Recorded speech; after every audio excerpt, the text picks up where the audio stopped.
पण 8वी मध्ये मला एका क्लासला घालायला आई गेली होती 8वी, 9वी, 10वी तेव्हा शिकण्यासाठी. तर त्या सरांनी मला विचारलेलं, "तू एका जागी उभी का नाही राहत? स्थिर का नाही उभी राहत? तू काय करतेस?" तर म्हटलं, "मी डान्स शिकते." तर त्यांनी मला ना ॲडमिशन दिली नव्हती त्यांच्या क्लासमध्ये. का तर अभ्यास एके अभ्यास करायचा, बाकीचे सगळे क्लास हिचे बंद करा. पण मग नंतर मग मी त्याला म्हटलं, "असं काही नाहीये आणि आपल्यात काही होऊ शकत नाही." कारण माझे वडील असे नाहीयेत, की लव्ह मॅरेजला परवानगी देतील. तर त्याने स्वतःच्या घरी सांगून टाकलं. मग डायरेक्ट त्यांच्याकडचे त्यांनी पत्रिकाच मागायला म्हणजे पत्रिका वगैरे बघून लग्न केलं बरं का आम्ही. हां. म्हणजे असंही नाही 36 गुण उलटत आमचे. करेक्ट. की कारण आमच्या बऱ्याचशा नातेवाईकांनी मध्ये खोडा घालायचा प्रयत्न केला होता, की माझ्या आई-वडिलांना सांगण्यात आलं होतं, की "काय करतो तो मुलगा? तबला वाजवतो, ऑर्केस्ट्रामध्ये वाजवतो, वाद्यवृंदात वाजवतो." आणि अचानक आम्हाला म्हणजे मला सांगण्यात आलं, की "नाही बाळ ठेवू शकत कारण बाळामध्ये थोडा प्रॉब्लेम झालाय. बाळाच्या भोवतीचं जे गर्भाशयातलं पाणी असतं, गर्भजल ते लीक झालंय. सो आता बाळ नाही राहू शकणार." अजूनही म्हणजे त्यावेळेला खूप लोकांना असं झालं, की "बापरे! बघा आम्ही सांगितलं होतं ना तुम्हाला ह्यांचं लग्न करून देऊ नका, केवढं स्ट्रगल करतायत, कसेचा हे करतायत." तर मी म्हटलं, "अरे, मी दाखवीन." नमस्कार मंडळी, मी श्रावणी विलास लकेश्री तुमचं मराठी मनोरंजन विश्व मध्ये स्वागत करते. मी आज आली एकदम अशा एनर्जेटिक ताईला भेटायला. तिला कधीच दम लागत नाही आणि ती सतत बोलत असते आणि खूप छान आहे. आणि दुसरे म्हणजे आपले तुषार दादा जे खूप छान गातात आणि नमस्कार. आज मला वाटते की ते पुन्हा गातील माझ्यासाठी. गाव गाव. चालेल ताई, कशा आहात तुम्ही दोघं? खूप मजेत आणि खूप मस्त वाटतंय, की तू आली आहेस आणि आपण खास एका वेगळ्या आणि विशिष्ट अशा दिवसासाठी आपण इकडे एकत्र भेटलोय. मजा येते. आम्हाला पण आनंद झालेला आहे, की मराठी मनोरंजन विश्वकडनं तुम्ही आम्हाला काय म्हणतात त्याला एक इंटरव्ह्यू घेण्यासाठी आलात. त्याबद्दल तुमचं मनापासून पहिले स्वागत करतो आमच्या घरामध्ये. Thank you so much. छान असं चहा छान झाला होता. कडक चहा झाला होता त्यासाठी पण थँक यू. आणि एकदम असं फ्रेश वाटतंय. आता व्हॅलेंटाईन डे येतोय. तुमचं काही प्लॅनिंग आहे की नाही? तुषार किती वर्ष झाली आपल्या लग्नाला? 21 वर्ष पूर्ण झालेली आहेत. 21 वर्ष पूर्ण झालेली आहेत आणि आता हे 22वे वर्ष सुरू झालंय. सो काय म्हणतात तसं 16वं वर्ष धोक्याचं पण निघून निघून गेलेलं आहे. गेलेला आहे. तर आता राहिलेलं आहे पुन्हा काय लग्न करायची वेळ आलेली आहे. हां, आता 25वा वाढदिवस लग्नाचा. तो जरा नव्याने करावा किंवा पुन्हा एकदा लग्न करावं, असं खूप मनात इच्छा आहे. त्यामुळे आता 14 फेब्रुवारी तर आमच्या अशा अनेक विधी गेल्या. आमच्यासाठी रोजच म्हणजे आम्हाला असं म्हणतात, की आम्ही खूप असं लव्ह बर्डच आहोत. त्यामुळे 14 फेब्रुवारी आमच्यासाठी रोजच असते. कारण घरामध्ये माझे हे नखरे चालूच असतात. आणि मगाशी तू एक उल्लेख केलास, की सुपरफास्ट ट्रेन असं मी त्याला नाव देईन. स्वातीच्या त्या बडबड, बडबड, बडबड, बडबड, फास्ट, फास्ट, फास्ट, फास्ट आणि मी शांत राहायचं कारण हीच आहे बेसिकली. म्हणजे हल्ली रील्स येतात, की अरे मला 10 मगाशी जे रील बघितलं ना आपण शाहरुख खानच्या पिक्चरमधलं एक आणि तुझ्या लागे 10 मिनिट तो दे दो मुझे बोलने के लिए तसा प्रकार आमच्या घरात खरोखरचा आहे म्हणजे. पण मी आता नव्हते. शूटिंगला गेलेले लक्ष्मी हां. निवासच्या नंदमहलला. त्यावेळेला आमच्या नवऱ्याचं आणि आमच्या पिल्लूचं काय झालेलं ते विचारा. हो, आम्हाला घरात कंटाळा आला होता माझ्या दोघांना. लिटरली कंटाळा. म्हणजे बडबड करणारच कोण नाही. बरं स्वराध्य शाळेत गेल्यावरती मी एकटा घरामध्ये. संध्याकाळला की तो खेळायला जायचा. करायचं काय? नुसतं एकटं आपलं भुतारं कमेडीत नसतं तेच घरी तू जेव्हा तशी अवस्था झाली होती माझी. खरोखर झाली होती. म्हणजे मी विचारणार होते, की स्वातीताई घरी नसली तर तुमचं काय होतं दोघांचं? नाही, नाही. खरंच. नाही मला तर स्वराध्यने सांगितलं निघताना, कारण मला जरा थोडीशी भीती होती, की तो एवढा लहान आहे, तर तो आता कसं काय मॅनेज करणार? कारण त्याला झोपायची सवय जरा असं माझ्याकडे काहीतरी गोष्ट ऐकत किंवा काही असं. तर तो मला एवढंच म्हणाला, की "आई आम्ही ना तू गेल्यावर McD'sमध्ये जाणार आहोत, आम्ही डॉमिनोजमध्ये जाऊ, Domino'sमध्ये जाऊ, पिझ्झा खाऊ, आम्ही बर्गर हे खाऊ, खाऊ." हां, मज्जा असं करू. सगळं मला सांगण्यात आलं होतं. आमचा प्लॅन रेडी होता असा मस्त. हां. आणि नंतर मला तिकडे पोहोचल्यानंतर 4थ्या-5व्या दिवशी "आई आम्हाला कंटाळा आलाय तू घरात नाहीयेस तर. आम्ही सगळे प्लॅन बंद केलेत. तू आल्यावर तुझ्याच बरोबर साजरे करायचे असे ठरवलंय. त्यामुळे तू आलीस की आपण लाईनीनी सगळीकडे जाऊ." पण आत्ता म्हणे आमच्या दोघांची इच्छा होत नाही. आम्ही घरामध्ये म्हणे कुळथाचं पिठलं भात आणि फटफटे बनवून खातोय असं सांगितलं मला त्याने फोनवर. उलटं पिठलं. म्हणजे सगळे प्लॅन फ्लॉप झाले. ताई बरं. नव्हती म्हणून. म्हणजे ताई कळलं? असली की मजा आहे तुमची. नाही होतं कसं माहिती आहे, की आम्ही दोघं मूळचे डोंबिवलीचे आहोत बेसिकली. हो. आणि डोंबिवलीमध्ये ना माझं फ्रेंड सर्कल प्रचंड प्रमाणामध्ये आहे. म्हणजे अजूनही आहे. काही मित्र येतात. आता ते शिफ्ट झाले अर्थात काही-काही गोष्टींमुळे. पण माझं डोंबिवलीमध्ये जाणं-येणं सध्या नसल्यामुळे इथे मी एकटा तसा एकटाच आहे. बरं इंडस्ट्रीतले मित्र-मैत्रिणी आहेत, पण कोण ना कोणतरी आपलं कामामध्ये बिझी असतं, काही ना काहीतरी आणि "अरे तू आहेस?" पूर्वीसारखं नाही ना, की "अरे तू आहेस का? हां, आलो लगेच." असं नाही आता. म्हणजे पूर्वी जेव्हा कॉलेजच्या याच्यामध्ये वगैरे असं होतं, तुम्हाला पण नवीन मुलं पण रिलेट करतील, की "आज बंगला खाली आहे मित्रांनो." म्हणजे म्हटल्यावरती समजून जातं काय आहे ते. सो ती परिस्थिती त्यावेळेला होती आणि आता एवढी वर्ष दोघं जण एकत्र राहिल्यामुळे अचानक 6-7 म्हणजे मी हिला मध्यंतरी आमचं खूप रील व्हायरल पण झालं होतं, की माहेरी जात नाही तर गेले. त्यावेळेला पण मला 4 दिवसच ती गेली होती, पण मला एवढा कंटाळा आला होता ना मला. तेव्हा म्हटलं, "स्वाती यार नको जाऊ यार, आता कुठे जाऊ नको. जे काही करायचं ते एकत्रच करू." सो स्वराध्य आणि तसा लहान आहे अजून. म्हणजे त्याच्याबरोबर गप्पा अशा किती मारून मुलगा आणि बाप किती गप्पा मारणार. तो सांगत असतो मला, "अम्मा असं करे बाबा, असं झालं शाळेमध्ये" वगैरे, वगैरे. पण एक नवरा-बायकोचं जे बॉन्डिंग असतं आमच्या म्हणजे ही सगळं मला सांगते. माझं मी हिला सगळं सांगत असतो सगळ्या गोष्टी. काय झालं, कसं झालं, दिवस कसा गेला. ती चर्चा नाही झाली ना. त्यामुळे मग ते 6-7 दिवस मला एवढे "अरे यार, चल ना, ये ना स्वाती, आता कंटाळा आला यार." असं झालं होतं माहिती म्हणजे एक तर मी अगदीच इथे आवर्जून उल्लेख करेन. बरीच वर्ष झाली त्या गोष्टीला. बेसिकली आम्ही ह्याला गेलो होतो. म्हणजे माझं शूटिंग होतं. आम्ही सातपुतेचं ना, आम्ही आम्ही सातपुते कोल्हापूरला. सातपुतेचं कोल्हापूरला शूट होतं. त्यावेळेला आणि अजून एक मी पिक्चर केला होता. वाईला वाईला वाईला. शूट झालं होतं त्या पिक्चरचं. तर तेव्हा मी गेले होते. मला 2-3 वेळा असा अनुभव आला, की मी शूटिंगला गेले आणि मला मध्ये 2 दिवस सुट्टी असली, की मी तिकडे फिरून-बिरून माझं टाईमपास करते. No doubt. पण मी ह्याला जेव्हा फोन केला, की म्हटलं, "अरे 2 दिवस सुट्टी आहे." तर म्हटलं, "मी जरा कोल्हापूरला जाऊन येईन किंवा काय देवाला, नरसोबाच्या वाडीला वगैरे जाऊन मी दर्शन घेऊन येणार." तर तो म्हटला, "तू का एकटी चालली आहेस? मी येतो." म्हणजे तो लगेच पळून आला तेवढ्या लांब. गाडी-बिडी घेऊन. तेव्हा स्वराध्य नव्हता. पण सांगायचा उद्देश असा, की खऱ्या अर्थाने नसतेच घरी तू जेव्हासारखं त्याची अवस्था होते, हे मी पाहिलंय. म्हणजे माझी बडबड म्हणजे बायकांची बडबड खूप असते म्हणून नवरे कंटाळतात आणि नक्कीच प्रेक्षकही त्याला रिलेट करतील. पण खरोखरच बायको घरात नसेल, तर काय होऊ शकतं आणि काय-काय नाही होऊ शकत. पुरुष बायको घरात नसेल तर 2 दिवसाच्या वरती जास्त राहू शकत नाही. हा मी अनुभव घेतलेला आहे. आणि पार्ट्या-बिर्ट्या रोज करू शकत नाही तुम्ही कितीही काही म्हटलं तरी.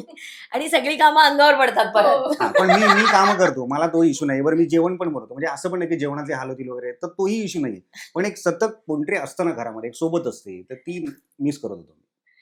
किती गोड आहे. म्हणजे फारसं असं ऐकू येत नाही पुरुषांकडून, की मी माझ्या बायकोशिवाय राहू शकत नाही आणि असं कोणी पळत नाही म्हटलं पाहिजे. लव्ह मॅरेजमध्ये पण फार फार क्वचित होतं असं. कमी होतं. कारण त्यांनी खूप दिवस एकत्र झालेलं असतं. घालवलेले असतात किंवा त्यांचे ऑलरेडी प्लॅन्स झालेले असतात. त्याच्यामुळे त्यांचे फारसे असे प्लॅन्स होत नाही. आमचं काय झालंय माहिती 21 वर्ष झाल्यामुळे म्हणजे भांडणं झाली, म्हणजे त्याच्यामध्ये रडारडी झाली, अजून काय-काय एकमेकांना चढ-उतार.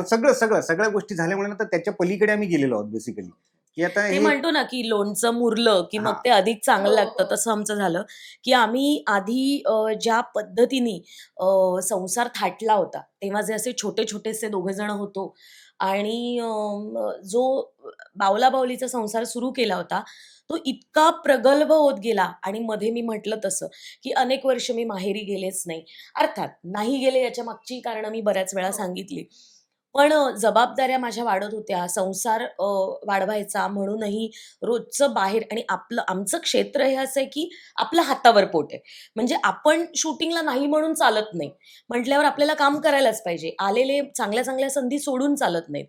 नोकरीसारखं 12 ते 6 नसल्या कारणाने ते करण्यामध्ये ना रोजचं आज शूटिंग आणि बरं शूटिंगच्या जायचं टायमिंग फिक्स असतं. यायचं कधीच नसतं. त्याच्यामुळे आम्ही दोघंही आपला संसार वाढवणं किंवा अ, आपलं स्वतःची स्वप्न पूर्ण करणं, याच्यामध्ये आम्ही इतके लागलो या गोष्टीच्या मागे. त्यामुळे आणि बरेचसे चढ-उतार आले. म्हणजे माझे मधले इंटरव्ह्यूज खूप लोकांनी ऐकलेत. काही खूप अशा हृद्य गोष्टी आमच्या दोघांच्या बाबतीत घडल्या आणि या सगळ्या गोष्टीतून बाहेर येऊन पुन्हा नव्याने सुरू करण्यासाठी एकमेकांबरोबरच राहणं फार गरजेचं होतं. त्यासाठी काही गोष्टी असतात, की ज्या फक्त दोघांच्या असतात. त्या आई-वडिलांपर्यंत न्यायची गरजच नसते खरं तर. म्हणजे आजकाल मुलं-मुलींना काही झालं, की लगेच आईला कळवतात मुलीसुद्धा, मुलंसुद्धा. माझ्या वेळेला मला आठवतच नाहीये, की आमची भांडणं होऊ देत, काही होऊ देत, म्हणजे अगदी त्रागे होऊ देत, चिडाचिडी, रुसवे-फुगवे काहीही झालं, तरी मला आठवत नाही, की आम्ही काही एखाद दिवस भांडण करायचं आणि मग दुसऱ्या दिवशी ते सोडून पुढे जायचं. हे केल्यामुळे आमचं बॉन्डिंग तेवढं दिसतं लोकांना. कारण त्याच्यातच राहिलं ना, की मग ते प्रश्न सुटत नाहीत. हा म्हणजे एका पॉईंट नंतर तुम्ही सोडून द्यायला शिकलं पाहिजे, कारण आता लग्न केलंय म्हटल्यावरती हा संसार दिवस आहे, पुढे रात्र पुढे जायचंच आहे आपल्याला आपल्याला. एकमेकांचंच तोंड बघायचंय. हा. याची आपण एक आणि ऍडजस्टमेंट हा जो एक मोठा शब्द आहे लग्न संस्थेतला, तो सांभाळणं फार गरजेचं आहे. मग ते काय 2 वेगवेगळ्या संस्कारातली माणसं एकत्र आलेली आहेत. त्यांचे स्वभाव वेगळे आहेत. म्हटल्यावर चुका, गुण, दुर्गुण दोघांमध्ये. तर मग ते सांभाळत पुढे जायचं होतं. म्हणून अनेकविध गोष्टी आणि जे मी म्हटलं तसं अनेक ज्या चढ-उतार आले की नाही, त्याच्यामध्ये आई-वडील, सासू-सासरे, माहेरचे, सासरचे यांचा कोणाचा काही संबंध नव्हता.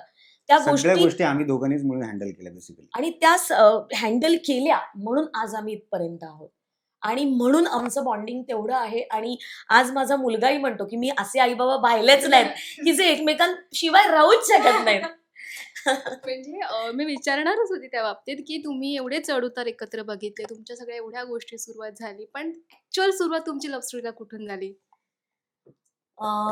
ॲक्चुअल लव्ह स्टोरीला सुरुवात म्हणजे नाट्य प्रशिक्षण शिबिर. Correct, correct. नाट्य प्रशिक्षण शिबिर. बेसिकली काय झालं, मी त्यावेळेला नोकरी करत होते. मी दादर सार्वजनिक वाचनालय जे आहे दुरू हॉलच्या इकडचं, तिथे जॉब केला. त्याच्यानंतर मी शारदाश्रम शाळेमध्ये जॉब केला. तर तिथे मी 5वी ते 10वी ला शिकवायची. बरं तिकडे मी जेव्हा शिकवायची, तेव्हा माझं वय वर्ष 21 एकवीस वर्ष. 20-21 होतं काहीतरी आणि मी आत्ता जेवढी दिसते त्याच्याहून 21 वर्षापूर्वी केवढी दिसत म्हणजे असेन त्या बघ. 10वीतलीच मुलांबरोबर हां, तेवढीच वाटत त्यामुळे होती त्या तुम्हाला. मुलांना ना माझं असं हे वाटायचं, की अरे केवढीशी टीचर आहे आपली. त्यामुळे त्यांना मी त्यांच्यातलीच वाटायचे. सो ते करता-करता शनिवार, रविवार शाळेला सुट्टी. मग करायचं काय? बरं मला एका जागी बसायची, एका जागी म्हणजे मी परवाच एक किस्सा सांगितला, की एका जागी उभं राहण्याची आणि बसण्याची मला अजिबात सवय नाहीये. मला 8वी मध्ये सुद्धा मग एकातनं एक दुसरा किस्सा आहे हा. पण 8वी मध्ये मला एका क्लासला घालायला आई गेली होती 8वी, 9वी, 10वी तेव्हा शिकण्यासाठी. तर त्या सरांनी मला विचारलेलं, "तू एका जागी उभी का नाही राहत? स्थिर का नाही उभी राहत? तू काय करतेस?" तर म्हटलं, "मी डान्स शिकते." तर त्यांनी मला ना ॲडमिशन दिली नव्हती त्यांच्या क्लासमध्ये. का तर अभ्यास एके अभ्यास करायचा, बाकीचे सगळे क्लास हिचे बंद करा. आणि मी आईला निक्षून सांगितलं, की माझे जे छंद आहेत, माझ्या ज्या आवडी आहेत, त्या जपत-जपत मला अभ्यास करायचा आहे. सो असं नाही होणार, जो क्लास मला माझ्या छंदांसकट, माझ्या आवडी-निवडीसकट मला नाकारतोय, त्या क्लासला मला जायचं नाही. हे तेव्हाही माझं ठरलं होतं. सेम यावेळेला तो छंद जोपासण्यासाठी म्हणून मी नाट्य प्रशिक्षणामध्ये भाग घेतला आणि बेसिकली ती गंमत अशी आहे, की त्याला माझे वडील तयार नव्हते. आमच्या घरामधनं पूर्ण विरोध होता. माझे वडील एकदम म्हणजे ऑर्थोडॉक्स हिच्या ह्या म्हणजे शालेय गोष्टींव्यतिरिक्त, एज्युकेशन व्यतिरिक्त काही तू करायचं नाही असं यांच्या घरात म्हणजे ते अगदी, नव्हतं. अगदी. म्हणजे मध्यमवर्गीय कुटुंब, शिक्षण, नोकरी, लग्न, एखाद्या बँकेतला बघा, इंजिनियर बघा, लग्न करा, 2-3 मुलं झाली, चला संसाराला लागली बाई. हे असे विचार असणारे माझे आई-वडील. त्यामुळे काय झालं, की माझ्या वडिलांना हे काही पसंत नव्हतं आणि हे टीव्हीवर मग काय बाबा ते कसं असणार, लोकं कशी भेटणार, मग मुलीचं माझ्या लग्न होणार नाही वगैरे अशी त्यांना खूप टेन्शन्स होती आणि तू नोकरी करतेस, टीचर अशी नाट्य प्रशिक्षणमध्ये वगैरे असं त्यांना काहीतरी वाटत होतं. म्हटलं, "बाबा हा छंद आहे. मी काय बोंबलत नाही सुटणार आहे, की मी आता हे करते, मी ते करते. मला आवड आहे, मी करणार." तर ते मी करायला गेले आणि ते करताना गंमत अशी झाली होती, तुझ्या प्रश्नावर येते, की मी तिकडे माझा जेव्हा फॉर्म भरला, तर त्याच्यात माझा फोटो लावला नाही, मी माझा पत्ता लिहिला नाही, मी माझा नंबर लिहिला नाही आणि नेमकं ह्याने त्या दिवशी तिकडेच येऊन माझाच फॉर्म काढला. आणि हे काय होतं तिकडे? माझा तो मित्र बेसिकली प्रमोद कदम, म्हणजे आता तो एक्सपायर झाला बेसिकली, पण त्यांनी ते नाट्य शिबिर त्यांनी आयोजित केलं होतं. ओके. तर तो मला म्हणाला, "तुषार तू पण बघ ना ट्राय करून ऍक्टिंग." कारण मी मिमिक्री वगैरे थोडंफार करायचो, गाणी म्हणायचो, मिमिक्री करणं वगैरे टाइमपास कॉलेजमध्ये करायचो. तर तो म्हणाला, "तू पण करून बघ ना एकदा नाट्य प्रशिक्षण शिबिर करायला, असं काही नाही वेगळं." म्हटलं बरं ठीक आहे, म्हणून टाइमपास म्हणून मी करायला गेलो आणि आणि आणि उगाचच ना आपला कोणी ऍडमिशन घेतली म्हणून आपलं बघत बघत, तर ही म्हटलं ही कोण आहे, नाव फक्त लिहिलंय तिने, आणि घरचा गंमत पत्ता बघ, नाहीये. साधारण 40 ते 50 फॉर्म असतील. म्हणजे कसं आपल्या नशिबात असतं, की त्याने त्यातला फक्त माझाच फॉर्म काढला. हे तो मला अजूनही तसंच सांगतो तेवढ्याच ह्याच्यात. याच्यावरनं मला आधी वाटायचं, की हा खोटं बोलतोय. पण नाही, तो प्रत्येक वेळेला ती स्टोरी तिथून सुरू होऊन तिथेच संपते. त्याच्यावरनं मला कळलं नाही, हा माणूस खरं बोलतोय. की कारण तो फॉर्म मिळाला. मग ही कोण आहे मुलगी? हिने का लिहिलंय? म्हणे नाही चॅप्टर आहे म्हणे बघ, फोटो पण नाही लिहिलाय, आपला हे पण नाही, पत्ता नाही, काही नाही. म्हणे उद्या आल्यावर बघ आणि मी उद्या येईन की नाही याची मला गॅरंटी नव्हती वडिलांमुळे. तर म्हणून मी ते लिहिलेलं नव्हतं. पण मी दुसऱ्या दिवशी घरामध्ये थोडंसं भांडून-बिंडून नाही मला जायचंय, मला बघायचंय. काय असतं एक्झॅक्टली शिबिर म्हणून. आणि मग मी तिकडे गेले, मग मी बघितलं, भेटले आणि मी म्हणजे मी मी नव्हतोच त्या दिवशी. दुसऱ्या आठवड्यात मी आलो होतो. दुसऱ्या आठवड्यात नाही, पण काय गंमत सांगते तुला, की कसं आहे ना, आत्ता मी खूप बडबड करते. मला माझ्या बडबडीवरनं सगळे म्हणतात, की हिचे सेल काढून ठेवा, ही किती बडबडते, किती हे वगैरे. पण खरं सांगते माझ्याकडे बघून कोणालाही कळलं नाही, पण मी खूप शांत नाही होते. खरंच शांत होती. ही प्रचंड शांत होती. म्हणजे अशी ओढणी, असे मोकळे केस, पंजाबी ड्रेस, अशी अरे एकदम बापरे! साधी-सुधी. 2 साइडला पिना लावलेली ओढणी होती माझी. रोज पिनअप केलेली ओढणी. ओढणी ढळणार नाही अजिबात अंगावरनं. अशी मुलगी मी होते. केस एवढे लांब आणि कर्ली हेअर्स आणि सिंपल एकदम. एक टिकली, लिपस्टिक सुद्धा मला लावलेली मी कधी आठवत नाही. तर अशा वेळेला मी जेव्हा तिकडे गेले, मी खूप शांत होते. तर मी सगळ्यात मागे बसायची. आणि हे सगळी मुलं एकत्र असायची, एकमेकांशी बोलायची आणि मी ना फक्त बघायचे. कोण काय करतंय, कोण काय करतंय आणि याच्यातनं याने मला इतकं ते पर्टिक्युलर हेरलं. मला तो म्हणतो, "तू अशी मुलगी होतीस, की हिला फक्त सजवावी आणि एका शोकेसमध्ये ठेवावी." बापरे! अशी मुलगी इतकी शांत, ही बोलतच नाही, कोणात मिसळतच नाही. ती वाक्य मी आता 1 वर्षाने परत घेतो. परत घेत अरे अरे बाबा! चालू आणि मी त्यावेळेला म्हणजे मला आश्चर्य वाटलं आणि मग नंतर ह्याने मला प्रपोज केलं. मग लगेच ह्याने जवळ-जवळ महिन्याभराच्या आतच प्रपोज केलं आणि मला असं झालं, अरे कारण मला डान्स छान करायची एकतर. हां, त्याने मला पाहिलं होतं मी ॲक्टिंग पण डान्स. छान करायची. म्हटलं अरे हे मी महिन्याभरानंतर उभी राहिले स्टेजवर. तोवर बाकीचे सगळे परफॉर्म करायचे आणि मला नेहमी सर म्हणायचे, "येतेस स्टेजवर?" म्हटलं, "नाही सर, मला बघू द्या आधी कोण काय-काय करतं." अच्छा. असं करत-करत मी सगळ्यात शेवटी स्टेजवर गेले आणि जेव्हा मी स्टेजवर चढले, त्यानंतर मी जे केलं त्याच्यानी त्या सरांना पण इतकं हे झालं, सुश्री इनामदार, त्यांना असं झालं मिलिंद इनामदार. मिलिंद इनामदार, सुश्री इनामदारांचे ते होते मुलगा त्यांचा. त्यांना असं झालं, की "अरे बापरे! ही काहीतरी वेगळीच कला हिच्यात." आणि मी फक्त सगळ्यांचं बघून, की काय घडू शकतं आणि आपण ह्यांच्यात वेगळे कसे दिसू शकतो, याचा अभ्यास करून मी उभी राहिले होते आणि म्हणून मी तो महिनाभर घेतला होता स्टेजवर चढण्यासाठी. स्टेज फिअर मला कधीच नव्हतं कारण वयाच्या 4थ्या वर्षीपासून मी डान्स करतीये आणि कथ्थक शिकले होते मी. सो मला स्टेज फिअर म्हणून मी गेले नाही असं नाही. मला हा प्रकारच जाणून घ्यायचा होता आणि जोवर आपण ते शिकत नाही, तोवर तिथे जाणं. कारण आजकाल मुलांना ना अभिनय करणं म्हणजे सोपं वाटायला लागलंय. तर तसं म्हणजे नाहीये एक ते. सीरियल केल्यानंतर काही-काही लोकं हल्ली अभिनय शिक्षक म्हणून वगैरे लागतात. हो. त्यामुळे तर ते हे चुकीचं आहे. ते खूपच आपल्याला त्यातनं शिकण्यासारखं आहे. ह्या व्यक्तीमध्ये म्हणजे चांगलं आणि वाईट याच्यातला फरक कळून त्याच्यासाठी आपण उभं राहणं, याच्यासाठी मी तो पिरियड स्वतःसाठी घेतला होता. तो सरांनी पण मला दिला आणि जेव्हा मी उभी राहिले, तेव्हा डान्स, ॲक्टिंग हे सगळं बघून साहेब भारावून गेले आणि मग त्यांनी मला प्रपोज करेक्ट आहे केलं. म्हणजे हे आपलं चॉईस करेक्ट आहे असं मला त्यावेळेला झालं होतं. हां. आणि एका महिन्यात विचारल्यामुळे मी थोडीशी बधीर झाले. म्हटले, एका महिन्यात कसं कोण कुणाला आवडू नाही ती शकतं?" मुलांना भावच देत नव्हती. तिथे हं. बरं माझ्याशी असं नाही, कुठल्याच मुलाशी ती बोलायची नाही हां. बेसिकली. तिचा आणि मुलांचा संबंधच नाही जगात. अशी ती मुलगी होती. हो. मग मी म्हटलं तसं मी बोलायचीच नाही. मला मैत्रिणी पण फार नव्हत्या. हातावर बोटावर मोजण्या इतपत एक शाळेतल्या 2 मैत्रिणी, 2 मैत्रिणी कॉलेजमधल्या बस. आणि बाकी तर असं खास फिरायला जाणं, ग्रुपिझम करणं, खाण्यापिण्याला फिरायला बाहेर पडणं, असं काही माझ्या स्वभावात नव्हतं. मी कायम आईबरोबर बाहेर जायचे आणि ह्याने मला बघितलं होतं, की मी कशी आईबरोबरच बाहेर जाते. ऑफिसमधनं येताना मी कशी बरोबर त्याच ट्रेननी उतरते, कशी एकटी येते.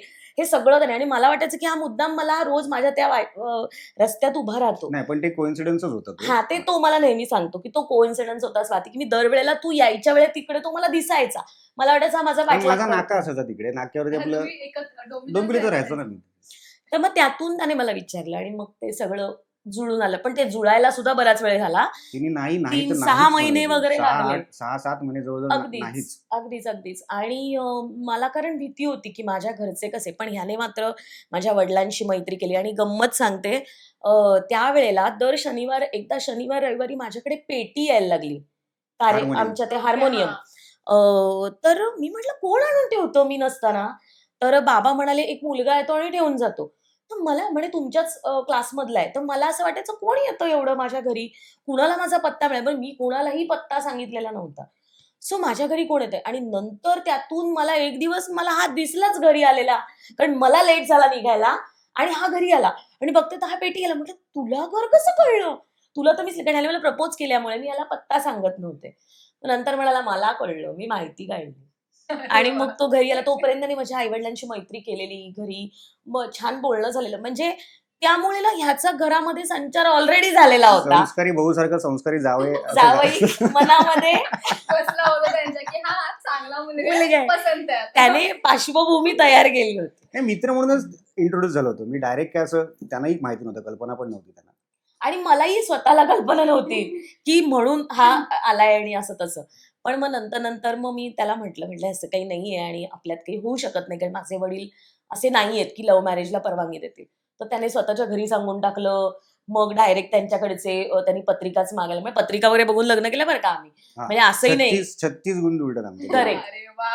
36 गुण जुळतात. म्हणजे तुझं माझं जमेना पण तुझ्या वाचून करमेना म्हणतो ना, तसं सेम 3 आणि 6 अगदी एकमेकांकडे नाही बघायचं ठरवलं तरी आम्ही पुन्हा एकत्र येतो. सो तेव्हा 36 गुण जुळले पत्रिकेत आणि मग लग्न ठरलं वगैरे. लग्नाचा तर आमचा किस्साच आहे. तो तर लग्न वेगळाच तर आहे. एका आठवड्यात साखरपुडा आणि एका महिन्यात लग्न केलेलं आहे आम्ही. म्हणजे आम्ही शॉकमध्ये होतो लिटरली. म्हणजे आजकालची मुलं पुढच्या आता मला ना 2027 ला जर का लग्न करायचं आहे तर मी हा. त्याची सुरुवात 25 पासून करीन मी. हो. अशी आजकालची हो, जनरेशन बरोबर. आहे बेसिकली. आम्हाला तो वेळच नाही मिळाला. Pre wedding pre and wedding all. झालं, मग आधी मग साखरपुडा, मग त्याच्यानंतर प्री वेडिंग, मग मग काय मग पायथ्या- साखरपुडा घराच्या गच्चीत केलाय आम्ही. बदला. घाई झालं खूप तुमचं लग्न. उगाचच म्हणजे लोकांना उगाच. वाटेल वेगळ्याच संशय येतील लोकांना अशा परिस्थितीत. तसं का- लव्ह मॅरेज लवकर झालं की म्हणजे लोकांना वेगळे आणि संशय. काहीच नव्हतं तसं. अरे म्हटलं का घाई करतो आपण? नाही आत्ताच बरं माझ्या आईने सांगितलं करायचं आधी हिच्याशीच करायचं ना. म्हटलं हो हिच्याशीच करायचं पण आम्हाला वेळ तर दे थोडासा. आत्ताशी कुठे म्हटलं आम्ही जस्ट ती 6 महिन्यात तिने हो म्हणायला लावली तर त्याच्या पुढे म्हटलं ओळख बिळख सगळ्या गोष्टी आहेत ना अजून. स्वभाव विवर सगळ्याच आणि गोष्टी. इव्हन एक करिअर असतं आपलं की एक आपला किती बँक बॅलन्स आहे आपलं संसार पुढे आपण दोघंच थाटणार. मग ते आणि हे मला माहिती नव्हतं की आम्ही दोघंच राहू वगैरे. पण इन जनरल की जर संसार करायचा तर तो खर्च आला. मग आपण खर्च सासरच्यांना देणं आलं. या सगळ्या गोष्टींसाठी पायावर उभं राहणं आलं. आताची मुलं हे सगळं बघतात. म्हणजे मुली अगदी असा आहे का नाही तो मुलगा त्याच्याकडे काय बाबा त्याचं काय बँक बॅलन्स आहे त्याच्या नावावर किती नाही, संपत्ती आहे. त्यांचा हा विचार अतिशय बरोबर आहे पण मग त्याच्यामुळे खूप लेट होतो लग्नाला. हा आमचं तसं नाहीच झालं कारण आम्ही एवढा विचार केलाच नव्हता.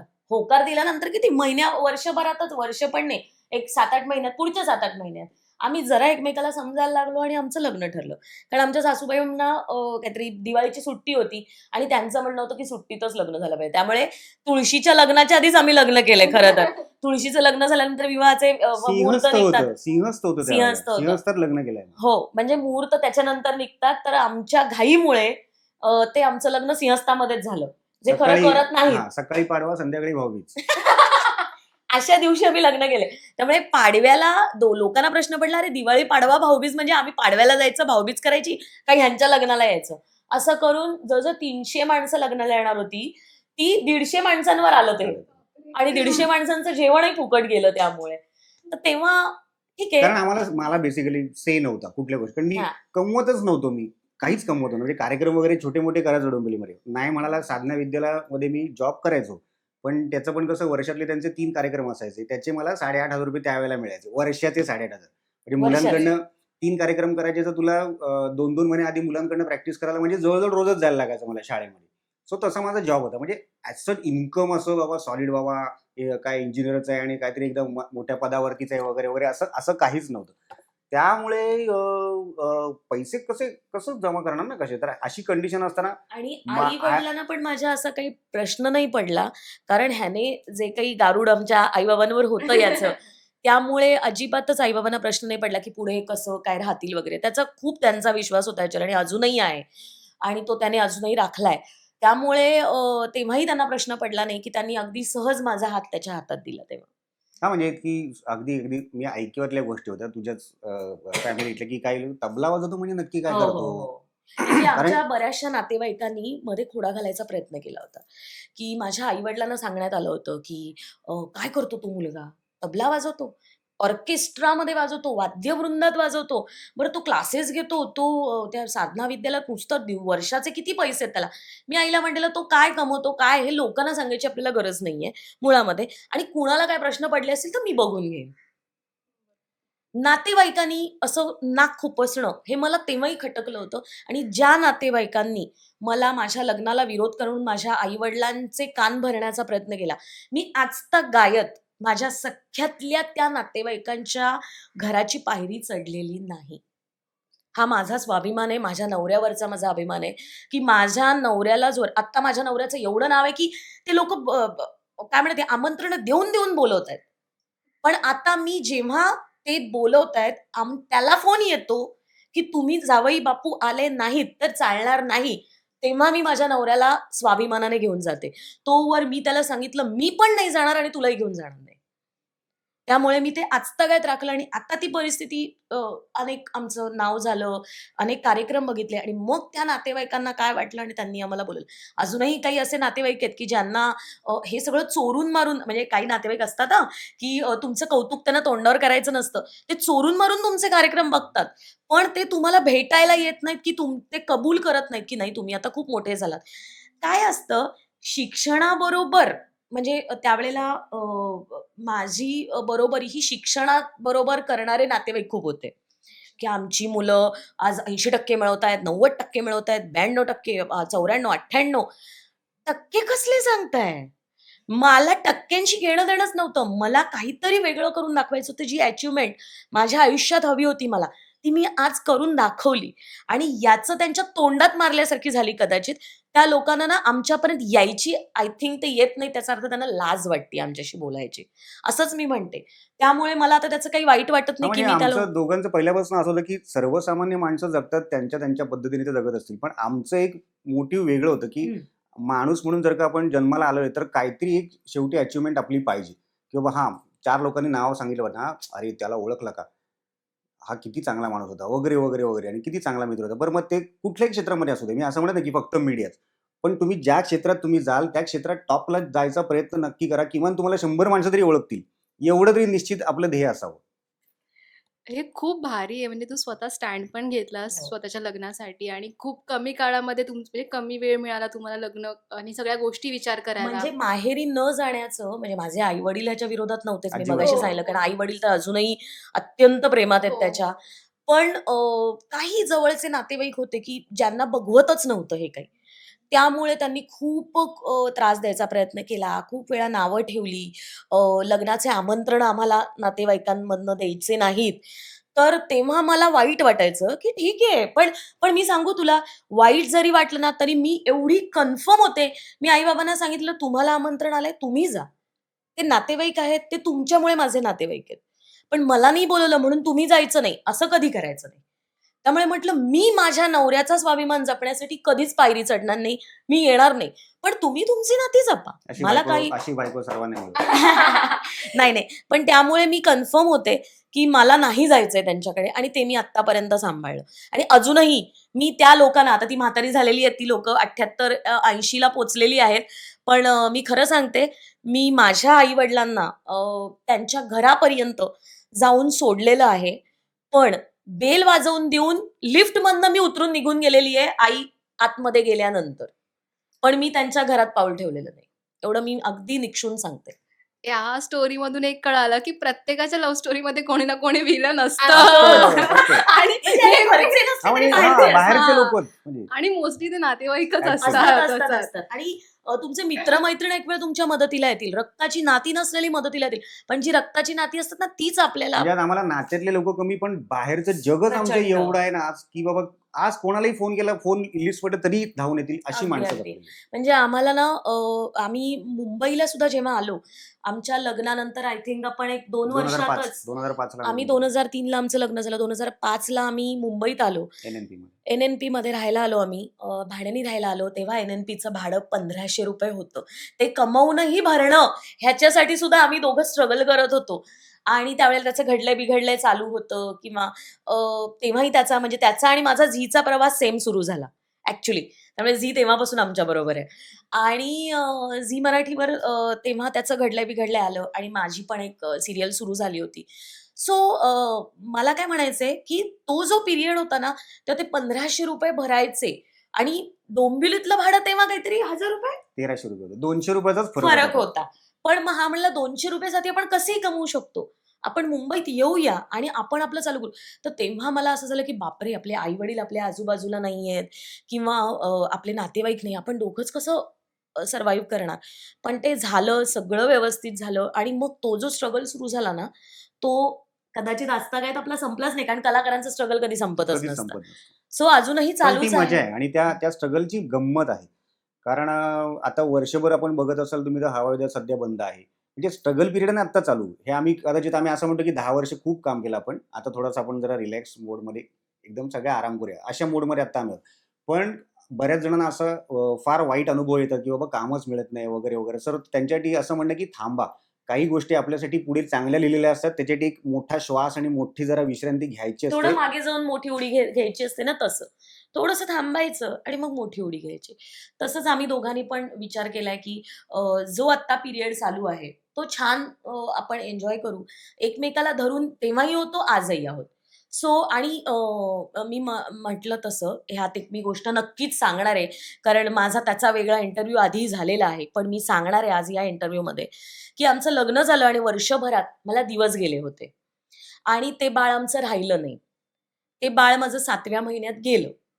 म्हणजे मी डिलिव्हरी होऊन ते बाळ गेलं आणि तो हृदयक्षण मी मगाचपासून जो म्हणतीये तो, की त्यावेळेला आज मी खूप नॉर्मल आहे. त्याचं एवढं आता मला टेन्शन घेण्यात खूप वर्ष लोटून गेली. झाली 20-21 वर्ष. पण त्यावेळेला तो खूप धक्का होता आमच्यासाठी आणि तेव्हा मी अशीच अल्बम वगैरे करून आले होते. रेतीवाला नवरा तेव्हा मी ते शूट करत होते. त्या गाण्यात मी आहे आणि ते शूट करून मी आले होते आणि अशा एक-एक फुटावरनं मी उड्या मारल्या होत्या. बरं मी प्रेग्नंटही मला माहिती नव्हतं. सो तेव्हा मी ते दिवस राहिले होते आणि ते बाळ होतं. 7 महिने सर्व्हाईव्ह केलं. खूप इंजेक्शनं, खूप तेव्हा गाडी नव्हती हातामध्ये. रिक्षातून प्रवास होता. हा मांडीवर मला बसवून घेऊन डोंबिवलीचे खड्डे जायचा. त्याच्यामध्ये. त्यात डोंबिवलीचे खड्डे आणि डॉक्टरकडे न्यायचं आणि प्रत्येक वेळेला ते इंजेक्शन देऊन हे करायचं, स्वतःला सांभाळायचं, आडवं झोपून राहायचं. असं सगळं बेड रेस्ट वगैरे ते कंटाळून गेले होते मी त्या गोष्टीला. आणि अचानक आम्हाला म्हणजे मला सांगण्यात आलं, की नाही बाळ ठेवू शकत कारण बाळामध्ये थोडा प्रॉब्लेम झालाय. बाळाच्या भोवतीचं जे गर्भाशयातलं पाणी असतं, गर्भजल ते लीक झालंय. सो आता बाळ नाही राहू शकणार. सो आपण डिलिव्हरी करू आणि मग तेव्हा ती डिलिव्हरी झाली आणि ती डिलिव्हरी जेव्हा झाली ना, तेव्हा मला ना इतके अनुभव आले, की आपलं कोण, परकं कोण आणि शेवटी कितीही झालं, तरी माझा नवरा हा माझ्या सगळ्यात माझ्या बरोबरीने आहे आणि तेव्हा कोणीही नसतं आपलं आणि तेव्हा फक्त आपण दोघंच यातनं चाललोय आणि या एका घटनेनंतर मी इतकी काय म्हणतात ते ना ठाम झाले, इतकी कन्फर्म झाले, की या माणसाची साथ आयुष्यभर सोडायची नाही आणि मग त्याच्या स्वाभिमानासाठी आपण उभं राहायचं आणि म्हणून तर मग मी आणखी जिद्दीला पेटून मी अ, जो आमच्या विरोधात बोलेल, त्याला मी तिथल्या तिथे गार केलेलं आहे, की म्हटलं नाही, हा माझा संसार आहे. माझ्या संसारात बोलण्याचा अधिकार कोणालाही ती नाही. माझी ढाल झाली आहे. हो, ते मला ॲक्चुअली. असं फील होतंय. मी बाजूला बसले, पण मला खूप फील होतंय, की खूप तिने असं जिद्दीला पेटून, की तिच्यामध्ये तेवढी क्षमता आहे, की ती उभी नाही, राहील. तिचा बेसिकली प्रॉब्लेम काय आहे, तिला ना आपण एक म्हणतो ना, की खोटं म्हणा किंवा एखाद्यावरती अत्याचार वगैरे म्हणा, हे तिला ना नाही, तिला झेपत नाही तिला. ती मला तलवार अजिबात काढूनच असते. ती म्हणते, "नाही, हे चुकलंय. हे चूक आहे तर चूकच आहे." मग चुकीला बरोबर कसं म्हणायचं आपण? नाही आणि म्हणायचं. लोकांना त्याच्यातून बरं वाटेल किंवा त्यातून आनंद मिळेल म्हणून ते चूक बरोबर आहे, असं ठामपणे सांगण्याचा माझा स्वभाव नाहीये. मग ते चूक आहे तर ते चूकच आहे आणि मग ते ना आणि जर मला त्याचं एक्सप्लेनेशन देता येत नसेल किंवा कोणी माझ्याकडनं ते एक्सप्लेनेशन घेत नसेल, मला अव्हॉइड करत असेल, तर मला त्याचा इतका आंतरिक त्रास होतो ना, की मग तो कुठेतरी एक समोर जर एखाद्या व्यक्तीने आपल्याला हे केलं, मग ते निघतं. मग मी ते सुनावून मोकळी होते. कारण नाहीये, तुम्हाला जसं दिसतंय तसं नाहीये. अजूनही म्हणजे त्यावेळेला खूप लोकांना असं झालं, की "बापरे! बघा आम्ही सांगितलं होतं ना तुम्हाला, ह्यांचं लग्न करून देऊ नका, केवढं स्ट्रगल करतायत, कसेच हे करतायत." तर मी म्हटलं, "अरे, मी दाखवीन. मला नाही चॅलेंज द्यायचं." आणि मी खरंच दाखवलं मी आणि तुषारने, की हो. आम्ही 2007 ला आपला पहिला फ्लॅट घेतला. मुंबईमध्ये पहिलं घर 2007 ला घेतलं. वय वर्ष आमचं तेव्हा 26-27 27. होतं. 27व्या वर्षी त्या काळात 2000 किती 7, 2007-8 7, 7, 7. साली स्वतःचा फ्लॅट घेणं, स्ट्रगल करताना दाखवलं आणि पण माझ्या त्या घरात मी ठरवलं होतं, की कोण येणार आणि कोण नाही हा डिसिजनही माझा होता, की कोणी माझ्या घराची पायरी चढायची आणि कोणी नाही. कोण नातेवाईक येतील आणि कोण नाही. त्यामुळे मी एकदम कन्फर्म होते आणि साथ द्यायची तर मग पूर्णपणे. मग त्याच्यात मागे हटायचं नाही. त्यामुळे मला ना चूक अजिबात आवडत नाही. मला कोणी खोटं बोललेलं अजिबातच झेपत नाही. आणि कोणी चुकीचे अर्थ घेऊनही वागत असेल ना आपल्याशी, मला शक्यच नाही. मी त्या आणि माझ्या ना चेहऱ्यावर दिसायला लागतं की ती व्यक्ती मला आवडत नाहीये. मी ना बोलताना पण दिसतंय ते तिचा विचार तिचा करतो, इमॅजिन म्हणजे आता करते. तुला तुला तर माहिती असेल की इंडस्ट्रीमध्ये कसं असतं, हो, जनरली हो, भेटले सगळेजण अर्थात सगळ्यांचे तसे असतात पण गोष्टी भेटतं वगैरे होत असते. अरे कसं आहे सगळं हे आम्हाला कधी जमलंच नाही माहिती मिठ्या आहे. मारायच्या, खोट्या-खोट्या हा हसायचं, म्हणजे ठीक आहे, टाई, ओके. टाई, टाव वगैरे हे मला नाही जमलं कधीच. म्हणजे मला अजूनपर्यंत ते उगाच मिठ्या मारणं, उगाच जाऊन लाळघोटेपणा करणं हे मी कधीच केलेलं नाही आत्तापर्यंत आणि मी ते स्वाभिमानाने सांगू शकते. या गोष्टी मी न करता या क्षेत्रात खंबीरपणे पाय रोवून उभी आहे आणि आम्ही दोघंही उभे आहोत. हो, मी पाहिलंय सेटवर तुला तू कशी वावरत होतीस ते. म्हणजे ही जास्त अशी बोलायची नाही, पण खूप काळजी पण तिच्या दिसायचं वागण्यातून किंवा तिची विचारायची पण स्वतःनी. पण असं खूप असं गोड नाही बोलायची ती. पण खूप भारी वाटायचं, की नाही मला पण नाही आवडत. जसं ते गोडी हां. करतात ना, ते ते खो- ते फेक ते असतात. कळतं आणि ते खोटंच कळतं. असतं. हो. हां. म्हणजे मला कित्येक म्हणतात, "अरे तू काय असं कर?" म्हटलं, "मला नाही वाटत बाबा. ठीक आहे, ओके. माझी माझी समोरचा माणूस भेटल्यावर त्याला ग्रीट करण्याची माझी पद्धत वेगळी असेल कदाचित, की बरं रोजच भेटणारी माणसं आहेत. कशाला कशाला उगाच आपलं ठीक आहे ना, नाही आणि ओके." मला हे बघ आता मी सेटवर तू येऊन बघितलंस आमच्या लक्ष्मी निवासच्या. मला येऊन आठवडाच झाला नव्हता. तर सगळे कलाकार इतके माझ्यात मिक्सअप झाले होते. प्रत्येकाच्या आवडीचं जेवण घेऊन जाणं, प्रत्येकाला प्रेमाने सांभाळणं, त्याच्यानंतर त्यांना हवंय ते खाऊ घालणं, प्रेम हे सगळं मी करते प्रत्येक सेटवर. माझी सगळ्यांबरोबर छान मैत्री होते. पण खोटं वागून हो. लोकांना इम्प्रेस करणं मला जमत नाही. मी आहे, ही अशी आहे आणि मला खरं-खरं वागायला आवडतं. मला काळजी घ्यायला आवडते, काळजी करायला आवडते, प्रत्येकाला प्रेम द्यायला आवडतं. पण याचा अर्थ असा नाही, की खोटं-खोटं मी "आहे मला तू आवडतेस" असं नाही. आहे ते आहे असं आहे. हे खूप भारी आहे. म्हणजे मी ऑब्व्हियसली तुला ओळखते. आपण आता आय गेस 1 वर्ष झालं असेल अगदीच. ओळखतोय आणि ते जाणून आहे. आपलं फोनवरचं डिस्कशन पण त्याच्यातून कळून येतं समोरचा कसा आहे. मी ना म्हणजे इंटरव्ह्यू सुरू झाल्यापासून बघते तुषार दादा खूप छान असं ऐकतोय तुझं. म्हणजे नाही असं नाही ती खरंच ती सगळ्या गोष्टी म्हणजे मी तिच्या एवढा बोलगेवढा नाहीये बेसिकली. पण मला ना व्यक्त पटकन असं होता येत नाही. म्हणजे ही जेवढी छान व्यक्त होऊ शकते, तेवढा मी छान व्यक्त नाही होऊ शकत.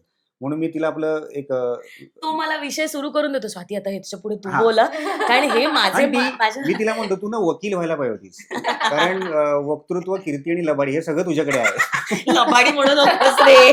लबाडी म्हणजे ॲक्टिंग मधले ते काय. ऍक्टिंग मधली लबाडी म्हण नाहीतर लोक तेवढं स्क्रोल नाही, नाही. करतील हो, लगेच. लबाडी हा शब्द पकडून ठेवतील आणि झालं नवीन रोल. मीम. नाही असं नाही लबाडी आणि बिबाडी हे नाही. वाक्य सुद्धा सतीश तारे सरांचं आहे हा बेसिकली. की तू मला एकदा म्हणजे तारेंबरोबर तर मी भरपूर काम केलंय. म्हणजे पहिलं नाटक, पहिला पहिली प्रोमो, सीरियल, पहिली पहिली सीरियल. सिरियल इव्हन म्हणजे त्यामुळे तारेंबरोबर काम करताना त्यांचा तो स्पॉन्टिनियसपणा जो लबाडीचा स्पॉन्टिनियसपणा ना तो त्यांनी मला त्यांच्याकडनं शिकवला की कसं आपण स्वतःला प्रेझेंटेबल राहायचं, कसं वाक्चातुर्य पाहिजे किंवा समोरच्याच्या शब्दाला आपल्या कडनं दुसरा शब्द असा गेला पाहिजे समानार्थी, की समोरचा अरे हॅवॉक झाला पाहिजे. ते सगळं मी त्या व्यक्तीकडनं शिकले. हॅट्स टू सतीश तारे. या निमित्ताने त्यांची आठवण काढली. खूप छान ॲक्टर होते ते. मजा आली. म्हणजे लाईफमध्ये खूप चांगले आणि वाईट दोन्ही एक्सपिरियन्स घेऊन तुम्ही खूप असे पुढे जाताय आणि येस. आय नो की अजून खूप छान तुम्हाला सक्सेस मिळणार आहे. पण स्टिल मी तेच बोलत होते, की दादा ना तुझ्याकडे खूप असं छान प्रेमाने बघतो आणि ते ऐकतोय. मुळात तो लिसनिंग छान करतोय तुझी आणि ते ॲप्रिसिएशन डोळ्यातून दिसतं दादाच्या. पर्याय नाहीये.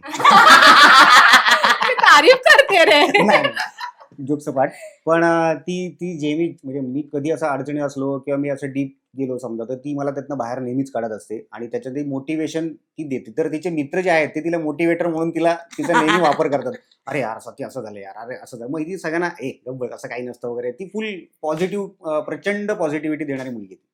ॲक्चुअली तेच म्हणणार होते, कारण स्वातीताई खूप पॉझिटिव्ह आहे. ती एकदम असं 24 तास शूट करून आली तरी एकदम अशी डल नसते किंवा 15 मिनिटाची झोप काढून ती पुन्हा अशी उभी राहणार आणि चला तयारीला लागा. असंच तिचा नेहमीचं आहे स्वभाव, मी बघितलाय. तुम्ही आता एवढा स्ट्रगल बघितला, एवढे सगळे क्षण तुम्ही एकत्र घालवले. तुमच्या लाईफमधला एकदम छान असा मोमेंट कुठला होता, की नाही तो मला आता अजूनही फ्रेश करतो? स्वराज्याचा जन्मच आमच्यासाठी ऍक्च्युली मी हेच म्हणणार होते आता की स्वराज्याचा जन्म कारण 11 वर्षांनी आलाच. आला. 100 वर्ष 100 जगणार वर्ष. आहे. बेल वाजली, आलाच. आई गं. तो Hey, सरप्राईज पिल्लू. होणार आहे आता. ये.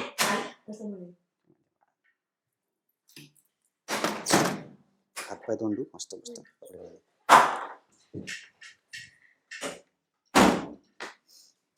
बघा कसं असतं की नाव घेतलं आणि म्हणजे किती 100 वर्ष आयुष्य तू म्हणालीस तसं की खरोखरच आमचे आशीर्वाद तर त्याच्या पाठीशी कायमच असणार आहेत. आता याच्या आधीचं लाईफ हे एकमेकांसाठी होतं, पण याच्या नंतरचं लाईफ हे त्याच्यासाठी आहे. सो त्याचं आमच्या आयुष्यात असणं हेच 11 वर्षानंतर आम्ही अनुभवलं. त्याच्या आधी जो स्ट्रगल होता तो उभं राहण्यासाठी होता. तो स्वतःचं काहीतरी मिळवण्यासाठी, स्वतःची स्वप्न पूर्ण करण्यासाठी होतं. पण जेव्हा स्वराध्याचा जन्म झाला, त्याच्यानंतर मात्र मी त्यातनं पण एक गोष्ट सांगणार आहे आत्ता, लगेच सांगते म्हणजे, की त्याच्या जन्मानंतर ना, मला स्वतःला असं जाणवलं, की आई म्हणून मला आणखी प्रगल्भ होणं गरजेचं आहे. जो काही बालिशपणा असेल किंवा जो काही आपल्यात मला तसंच राहायला आवडतं खरं तर बालिशच. मी घरात तशीच राहते सुद्धा. म्हणजे त्याला पण तसंच आवडतं. पण एक आई म्हणून मला थोडंसं बदलावं लागेल. त्या दृष्टीने त्याच्यावर संस्कार करणं जे गरजेचे असतात आई-वडील म्हणून, ते आम्ही दोघांनी सुरू केले आणि मुळामध्ये ना त्याच्या जन्मानंतर आमच्या आयुष्यात खूप छान बदल झाले. म्हणजे हे आमचं घर झालं किंवा म्हणजे म्हणतात ना, की त्याच्या जन्माच्या वेळेस तुषारनी झायलो घेतली होती. आय हा, थिंक. अलीकडे झालं घेतली. अलीकडेच घेतली होती. सो तो घर, झायलो म्हणजे गाडी. गाडी-बिडी झाल्यावर त्याचा जन्म झालेला आहे. आधी तो बहुतेक त्याच्यासाठीच त्याने एवढा पिरियड घेतला येण्याचा.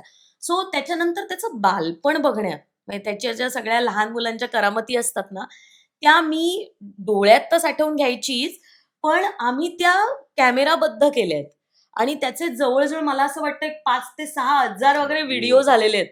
एवढे व्हिडिओ आम्ही त्या कॉम्प्युटरमध्ये डाउनलोड करून ठेवलेत. त्याचं प्रत्येक तो झोपेतनं उठल्यापासनं ते तो आत्तापर्यंत त्याच्या प्रत्येक गोष्टी आम्ही कॅमेऱ्यामध्ये आणि त्याच्याबरोबर मोठं होत गेलो आम्ही.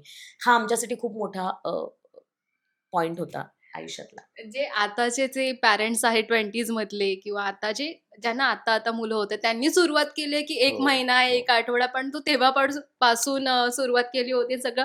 मला पण बघायला आवडलं असं, पण तू म्हणालीस, की कॉम्प्युटरमध्ये ठेवलेस तू. मी बोलणार होती, की ताई जरा दाखवते जर का? बघायचं असेल तर FB वरती माझ्या पेजला ना एक व्हिडिओ जुना टाकलेला आहे त्यावेळेला स्वराध्य पिंगाच्या ह्याच घरामध्ये हं. पिंगाच्या नवीन डान्सवरती घेतलं. मनसोक्त नाचलाय, बागडलाय, खूप धमाल केली. तो बघ जमल्यास व्हिडिओ. म्हणजे मी तेव्हा हा दौऱ्यावर असायचा. मी ह्याला ते शूट करून पाठवायची. चलावद्याचा तेव्हा विश्व दौरा लागला होता आणि त्याला बाबा म्हणायला मी शिकवलं आणि म्हणजे मी शिकवण्यापेक्षा तो पहिले बाबाच म्हणला. कारण मला तो तिती म्हणायचा. स्वाती नाही, तिती. अच्छा. स्वातीचं तिती म्हणायचा. तर तो तिती म्हणायला लागला मला आणि त्यामुळे त्याने मला आई कधीच म्हटलं नाही. पण तो ह्याला बाबा म्हणायचा. मग त्याचं ते बाबा म्हणणं किंवा त्याचे ते एक व्हिडिओ त्याचं मी सगळं त्याला पाठवायची, की ज्याच्या योगे त्याला ते बघायला मिळेल आणि व्हिडिओ कॉलवर त्याला, "हा तुझा बाबा, नाहीतर विसरशील. हा बाबा आहे तुझा." असं म्हणून मी त्याला दाखवायची. सो त्याचं असणं हे आणि आमच्यासाठी आम्ही आई आणि बाबा असंच त्याला लहानपणापासून हो, ते शिकवलंय. मम्मी, पप्पा वगैरे. डॅडा, डुडा असं डॅडा, काही डुडा नाही, वगैरे काही काय. खरंच. पण तो पण आय गेस तुझ्यासारखाच होणार आहे. हो, तो पण बडबड आहे. पण तो ना त्याचं कसं आहे माहिती तो कदाचित थोडासा माझ्यावर असला, तरी तो ना बऱ्यापैकी ह्याच्यावरच गेलाय. म्हणजे तो ना मितभाषी आहे. हो. तो जरा कमी बोलतो. तो कम्फर्ट झोन मध्ये आला की बडबड करतो. तरच तो बोलतो. म्हणजे तो माझ्याशी इतक्या गप्पा मारेल. आमचे जे मित्र आहेत ते त्याचे मित्र आहेत ॲक्चुअली. हा. तर त्यामुळे त्यांच्याकडे तो भरभरून गप्पा मारतो. पण असा म्हणशील ना, की आता नवीन ओळख असेल तर तो पटकन नाही बोलणार, व्यक्त नाही होणार. असा स्वभाव आहे. त्यामुळे तो खूप शांतच आहे. मुळात त्याचा स्वभाव शांत आहे. किती भारी म्हणजे तुम्ही सगळंच एन्जॉय केलं एकत्र आणि हो. मी आणि मगाशी मी म्हटलं तसं, की एक जो मुद्दा आहे, की जसं तुम्हाला प्रत्येक टप्प्यावर आपलं कोण, परकं कोण कळतं ना, तसं स्वराज्याच्या जन्मानंतर मला बऱ्याच गोष्टी कळल्या, की मला लहान मुलांची खूप आवड होती. तर मी बऱ्याच लहान मुलांना मोठं केलंय, नातेवाईकांमध्ये. पण स्वराज्याच्या जन्मानंतर मी ज्या लोकांना प्रेम दिलं, ती लोकं परतून आलेली मी पाहिलं नाही किंवा त्याच्यासाठी लाड करण्यासाठी जेव्हा त्यांना शक्य होतं. किंवा जेव्हा त्यांच्याकडे ती संधी होती परतफेड करण्याची, मी म्हणणार नाही, कारण ती अपेक्षा कधीच आपण करत नाही, कारण मला मुळात मूल होईल की नाही हेच आम्हाला माहिती नव्हतं. त्यामुळे मी निस्वार्थी मनानेच लहान मुलांचं केलं होतं प्रत्येकाच्या. पण कोणीही त्याची त्याला भेटण्यासाठी, त्याला बघण्यासाठी किंवा त्याच्यासाठी येणं केलं नाही नातेवाईकांनी, किंवा बरीच लोक फार कमी प्रमाणामध्ये येणं होतं. त्याचे लाड असे म्हणजे बाहेरच्यांकडनं फार कमी कमी झालेत, ज्याची उणीव आम्ही दोघांनी भासू नाही दिली, हां. पण फार कमी लोकांकडनं त्याचे लाड होतात. आणि त्यामुळे आम्हाला अपेक्षाही नाही, ती मी कधी ठेवलीच नाही. नक्कीच, कारण मीच म्हटलं तसं मी स्वाभिमानी आहे. मला कुणी काही देत असेल तर ते मी घेताना समोरच्याच्या डोळ्यात बघते, की खरंच ह्याला मनापासून द्यायचंय का, की हा असंच द्यायचंय म्हणून देतोय. असं असेल ना तर मी नको असं म्हणून सुद्धा घेतलेलं नाहीये. आणि मी इतकी स्वाभिमानी आहे की मला काही लोकांनी असं हिणवून काही गोष्टी ज्या दिलेल्या आहेत ना, त्यांची एक वेगळी बॅग मी माझ्या घरात केलेली आहे, की ज्या गोष्टी मी अजूनही ओपन केलेल्या नाहीत, की मी त्या वापरायलाही काढल्या नाहीत. त्या तशाच्या तशा आहेत. मी त्यांना हात लावत नाही. हा माझा काय म्हणतात ते, हे म्हणू नका, की "काय बाई, काय म्हणजे अगदी कोण स्वतःला समजते" वगैरे असं लोकं लगेच बोलतात. असं नाहीये ते. हा आपण प्रत्येक वळणावर जे आपल्याला अनुभव आलेले असतात ना, त्याच्याने आपण मोठे होत असतो, की कोण आपलं आणि कोण परकं हे समजून, कोण खोटं आपल्याशी वागलंय ते बघून त्याप्रमाणे मी वागलेली आहे. त्यामुळे मी त्या गोष्टी अजूनही बंद करून ठेवल्यात. आणि मी स्वराज्याला पण म्हटलं, "ह्या गोष्टींना हात लावायचा नाही. त्या गोष्टी आपल्या नाहीत. ज्या तुला एवढ्या ह्याच्यानंतर लोकांच्या हातनं सुटून आलेल्या नकोयत आपल्याला." त्यामुळे त्याचं स्वराज्य त्याला हे काहीतरी आहे. दाखवतोय. Oh my Oh, wow. God! काहीतरी सर्टिफिकेट. नवीन मिळालंय त्याला. संजीवनी वर्ष स्वराज्य तुषार देवल. काय हे zonal bank zonal rank 140 class हो, 4. लॉजिस्टिक्समध्ये त्याने हे केलेलं, तर ऑलिम्पियाड त्याच्यात मध्ये त्याला पार्ट घेतला होता. ऑलिम्पियाडमध्ये तर त्याला त्याचं सर्टिफिकेट अरे मिळालं. वा. कशामध्ये पार्टिसिपेट केलंस तू? पेपर्स होते त्याचे, म्हणजे अच्छा. इंग्लिश असतो, गणिताचा पेपर असतो, त्याचं ते होतं. ते त्यांना सर्टिफिकेट देतात, तर ते बस त्याला आज आता आता मिळालंय. आलाच असतं बस इकडे. कॉंग्रॅच्युलेशन स्वराध्य. कसा आहेस तू? मस्त. खूप छान वाटते भेटून. आपण खूप महिन्यांनी भेटलो ऍक्च्युअली. खूप भारी वाटतं आणि चेंजेस पण फारसे झाले तुझ्यामध्ये. काय म्हणायचं आई बाबांचं आता? तुला सर्वात जास्त मजा कोणासोबत येते? आईसोबत की बाबांसोबत? दोघांसोबत. दोघांसोबत. काय फेअर आन्सर घे. विचारही केला नाही त्याने. शोभ- त्याला मित्रमैत्रीण वगैरे पण नाही. तो आम्हालाच म्हणतो की तुम्हीच माझे मित्रमैत्रीण. तो मला काय म्हणतो माहितीये का, शाळेमध्ये जेव्हा जायचं असतं ना, मला म्हणतो आई आईसारखी येऊ नकोस. म्हटलं म्हणजे? तो म्हणतो ते वन पीस वगैरे घाल, जीन्स वगैरे घाल बरं का. तू शाळेमध्ये ना अशी तू तशी छोटीच दिसतेस, तर तू माझ्या शाळेमध्ये आई वगैरे बनून साड्या बिड्या नेसून येऊ नकोस. मला नाही आवडत. मला ना म्हणतो लवकर माझी हाईट कधी वाढणार, लवकर मी कधी मोठा होणार, ह्याची तो खूप वाट बघतो. म्हटलं का रे?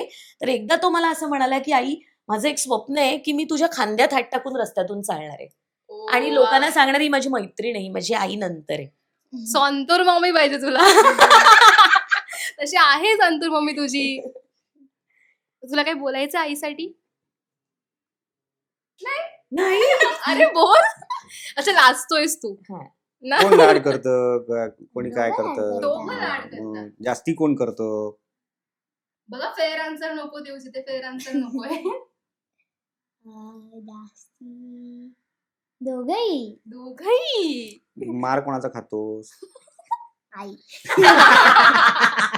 आता नाही दोघही म्हणाला. आता बरोबर उत्तर दिलं. कारण संस्कार करताना आईलाच फटके द्यावे लागतात आणि हो. आईनी बाबांनी फटके दिले की मुलांना वाईट वाटतं, पण आईनी फटके दिले तर मुलं पुन्हा आईच्या कुशीत शिरतात.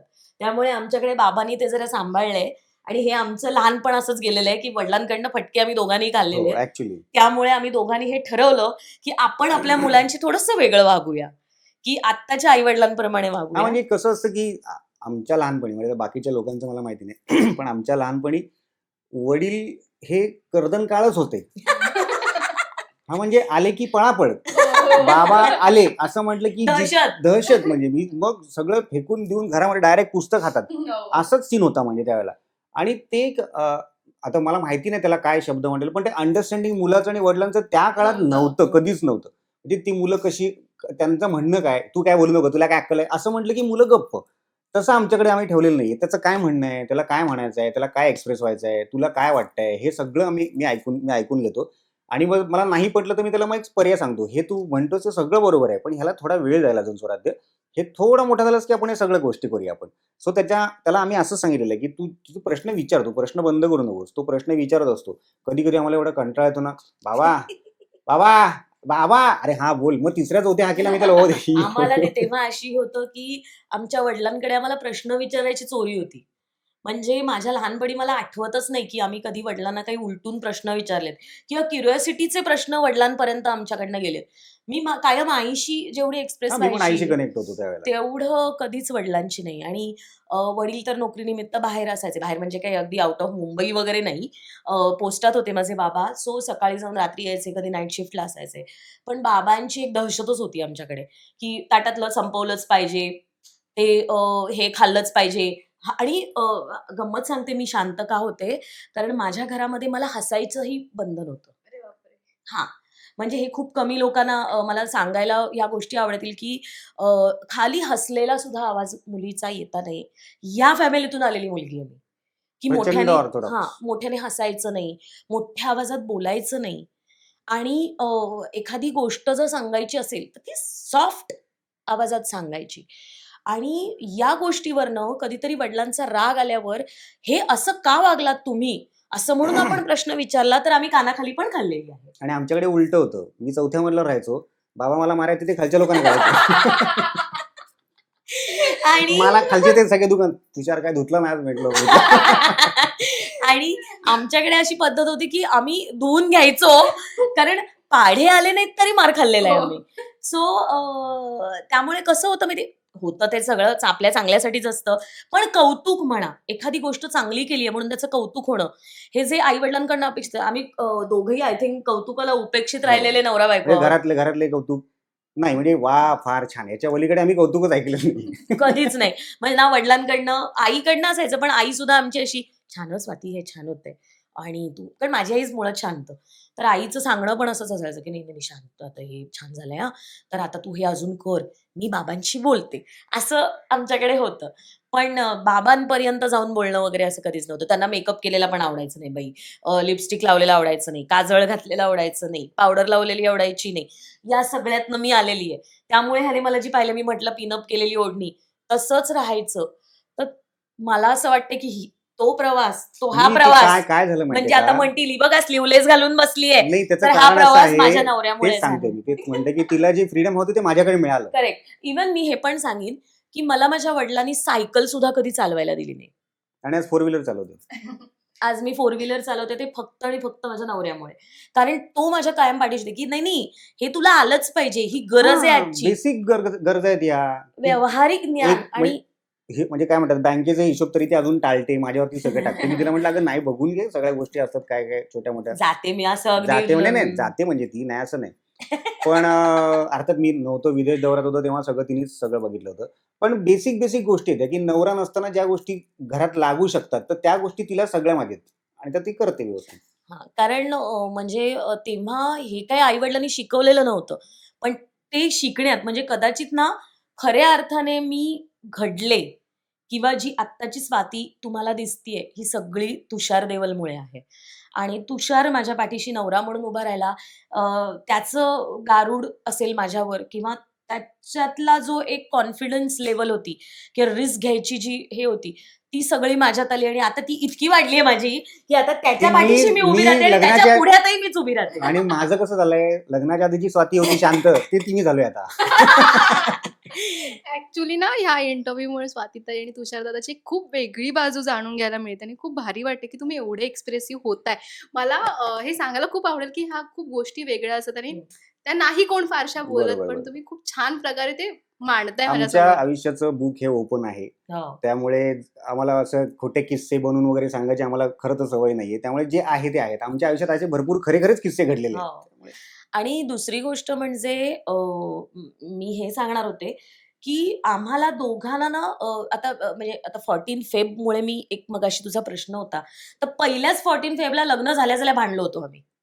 हे मी अगं मगाशी 14 फेब दूरची स्वाती गोष्ट. लग्नाच्या 3ऱ्या दिवशी आपण भांडलो. भांडलो बघा, घ्या. लग्नाच्या 3ऱ्या दिवशी पण आमचं ते भांडण का झालं. भांडण झालं होतं याच्या मागचं एक कारण असं आहे, आता ते मी सांगते. काय? आज सगळंच ऍक्च्युली ओपन होतं पत्र सगळे.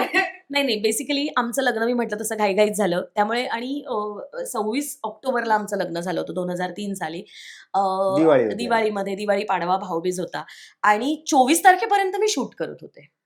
मग मी 24ला शूट करून आले रात्री, मग हे केलं, मेहंदी वगैरे लावली आणि गंमत म्हणजे कामवाल्या बाईने दांडी मारली. त्यामुळे ऐन लग्नात भांडी घासत होते मी आदल्या दिवशी. म्हणजे माझी मेहंदी सुद्धा त्यामुळे अशी केशरी झाली ऐन लग्नामध्ये. आणि त्यामुळे मग लग्न वगैरे झालं. मग लग्नाची घाई आणि ते सगळं ना मला ते समजून घेणंच इतकं लहान वय असल्यामुळे, ह्याला काय मला काय, आम्हाला दोघांनाही वय लहान असल्यामुळे ते सगळं कठीण जात होतं. की एकदम भसकन 20-25 माणसं घरामध्ये, एवढ्या लोकांचा चहा करायचा, एवढ्या लोकांसाठी भात लावायचा, तर किती बाबा लावायचा. कारण घरामध्ये 4 माणसं, स्वयंपाक येत नाही हा मुद्दाच नव्हता. कारण 8वी पासूनच स्वयंपाक येत होता. वेगवेगळ्या प्रकारच्या जेवण, आमट्या सगळं येत होतं मला. पण आपण केलेलं ह्यांच्याकडच्यांना आवडेल की नाही, हा एक जो मुलीला प्रश्न असतो की नाही, तो होता. आणि यांच्या घरामधलं राहणीमान, खाण्यापिण्याच्या पद्धती सगळ्या वेगळ्या. कारण मी माहेरची सारस्वत ब्राह्मण आहे आणि यांच्याकडची कोकणस्थ. त्यामुळे कोकणस्थांचं गोडाचं जेवण आणि सगळं यांचं नारळाचं आणि स्वयंपाक. आमचा नारळाचा वाटणा घटनाचा स्वयंपाक. त्यामुळे माझं जेवण ह्यांना आवडेल की नाही. आणि मला पहिल्याच फटक्यात असं झालं होतं की पहिल्याच वेळेला मला माझ्या सासूबाईंनी काहीतरी सांगितलं. आमच्यासाठी जेव्हा त्यांनी भाड्याचं घर पाहिलं होतं आणि त्या काहीतरी गेल्या होत्या त्या घरामध्ये तुषारला घेऊन आणि मला सांगितलं तू स्वयंपाक करून ठेव. आणि मला असं झालं स्वयंपाक करायचा, तर म्हटलं ह्यांच्याकडचं कुठे ठेवलंय ते तर सांगा. तर त्यांनी तेव्हा आय थिंक माझी परीक्षा घेतली होती. त्यांनी मला सांगितलं तू शोधणी कर. आणि मला इतकं टेन्शन आलं की मी तेव्हा ओट्यावर चढले होते आणि वरती चढून मी सगळे डबे उघडून बघत होते. आणि माझे घरात सासरे, ओ तुम्ही कुठे चढलाय, ते अजूनही मला आवजाव करतात, ओ तुम्ही कुठे चढलाय, काय करताय, असं मला म्हणाले होते. आणि वर चढून मी ते डबे शोधून तुरीची डाळ शोधली आणि मला मीठ सापडेना, तो चिंच गूळ सापडेना. मी म्हटलं बापरे, आता हे कसं शोधायचं. बरं, डालड्याच्या डब्यामध्ये चिंच ठेवली असेल तर कशी मिळेल. ती तेव्हा आमच्या सासूबाई अरे पूर्वी याचे ट्रान्सपरंट नव्हते ना, डब्यामध्येच असं आता त्या बरण्या बिरण्याला दिसतं त्याच्यामध्ये काय काय. तर त्यामुळे माझी एवढी पंचायत झाली. आणि मला वाटलं हे सगळं करून जर आमटी चांगली नाही झाली तर. आणि तसंच झालं की मी आमटी केली आणि ती काही माझी चांगली झाली नाही चवीला. कारण ते शोधून शोधून केलेली होती, घाबरत घाबरत केलेली होती. आणि त्या दिवशी माझ्यावर एक शिक्का पडला की मला स्वयंपाकच येत नाही. तेव्हा माझ्या सासूबाईंनी माझी भीतीच घेतली की बापरे, हिला स्वयंपाकच येत नाही. म्हटलं अहो मला येतो, पण हे शोधून काढायचं कसं करायचं मला माहिती नाही. पण ते केलं त्यावेळेला आणि मग मला येत नाही असं ते झालं. आणि त्यावेळेला घाबरून माझ्या हातातनं आमटी पण सांडली. तर सांगायचा उद्देश बघा मी किती घाबरट होते तुषार. बघ स्वरा, ते तुझ्यासाठी हा नवीन किस्सा त्याचे आहे खरं तर. एक्सप्रेशन बघ काय सांगते आई. पण तो नव्हता तेव्हा, त्यामुळे तुला हे किस्से, बाबाला माहिती मला ते सगळे किस्से. आणि त्यामुळे ना ते जे सगळं होतं ना, त्या सगळ्यातनं एकदम दोघांचा संसार.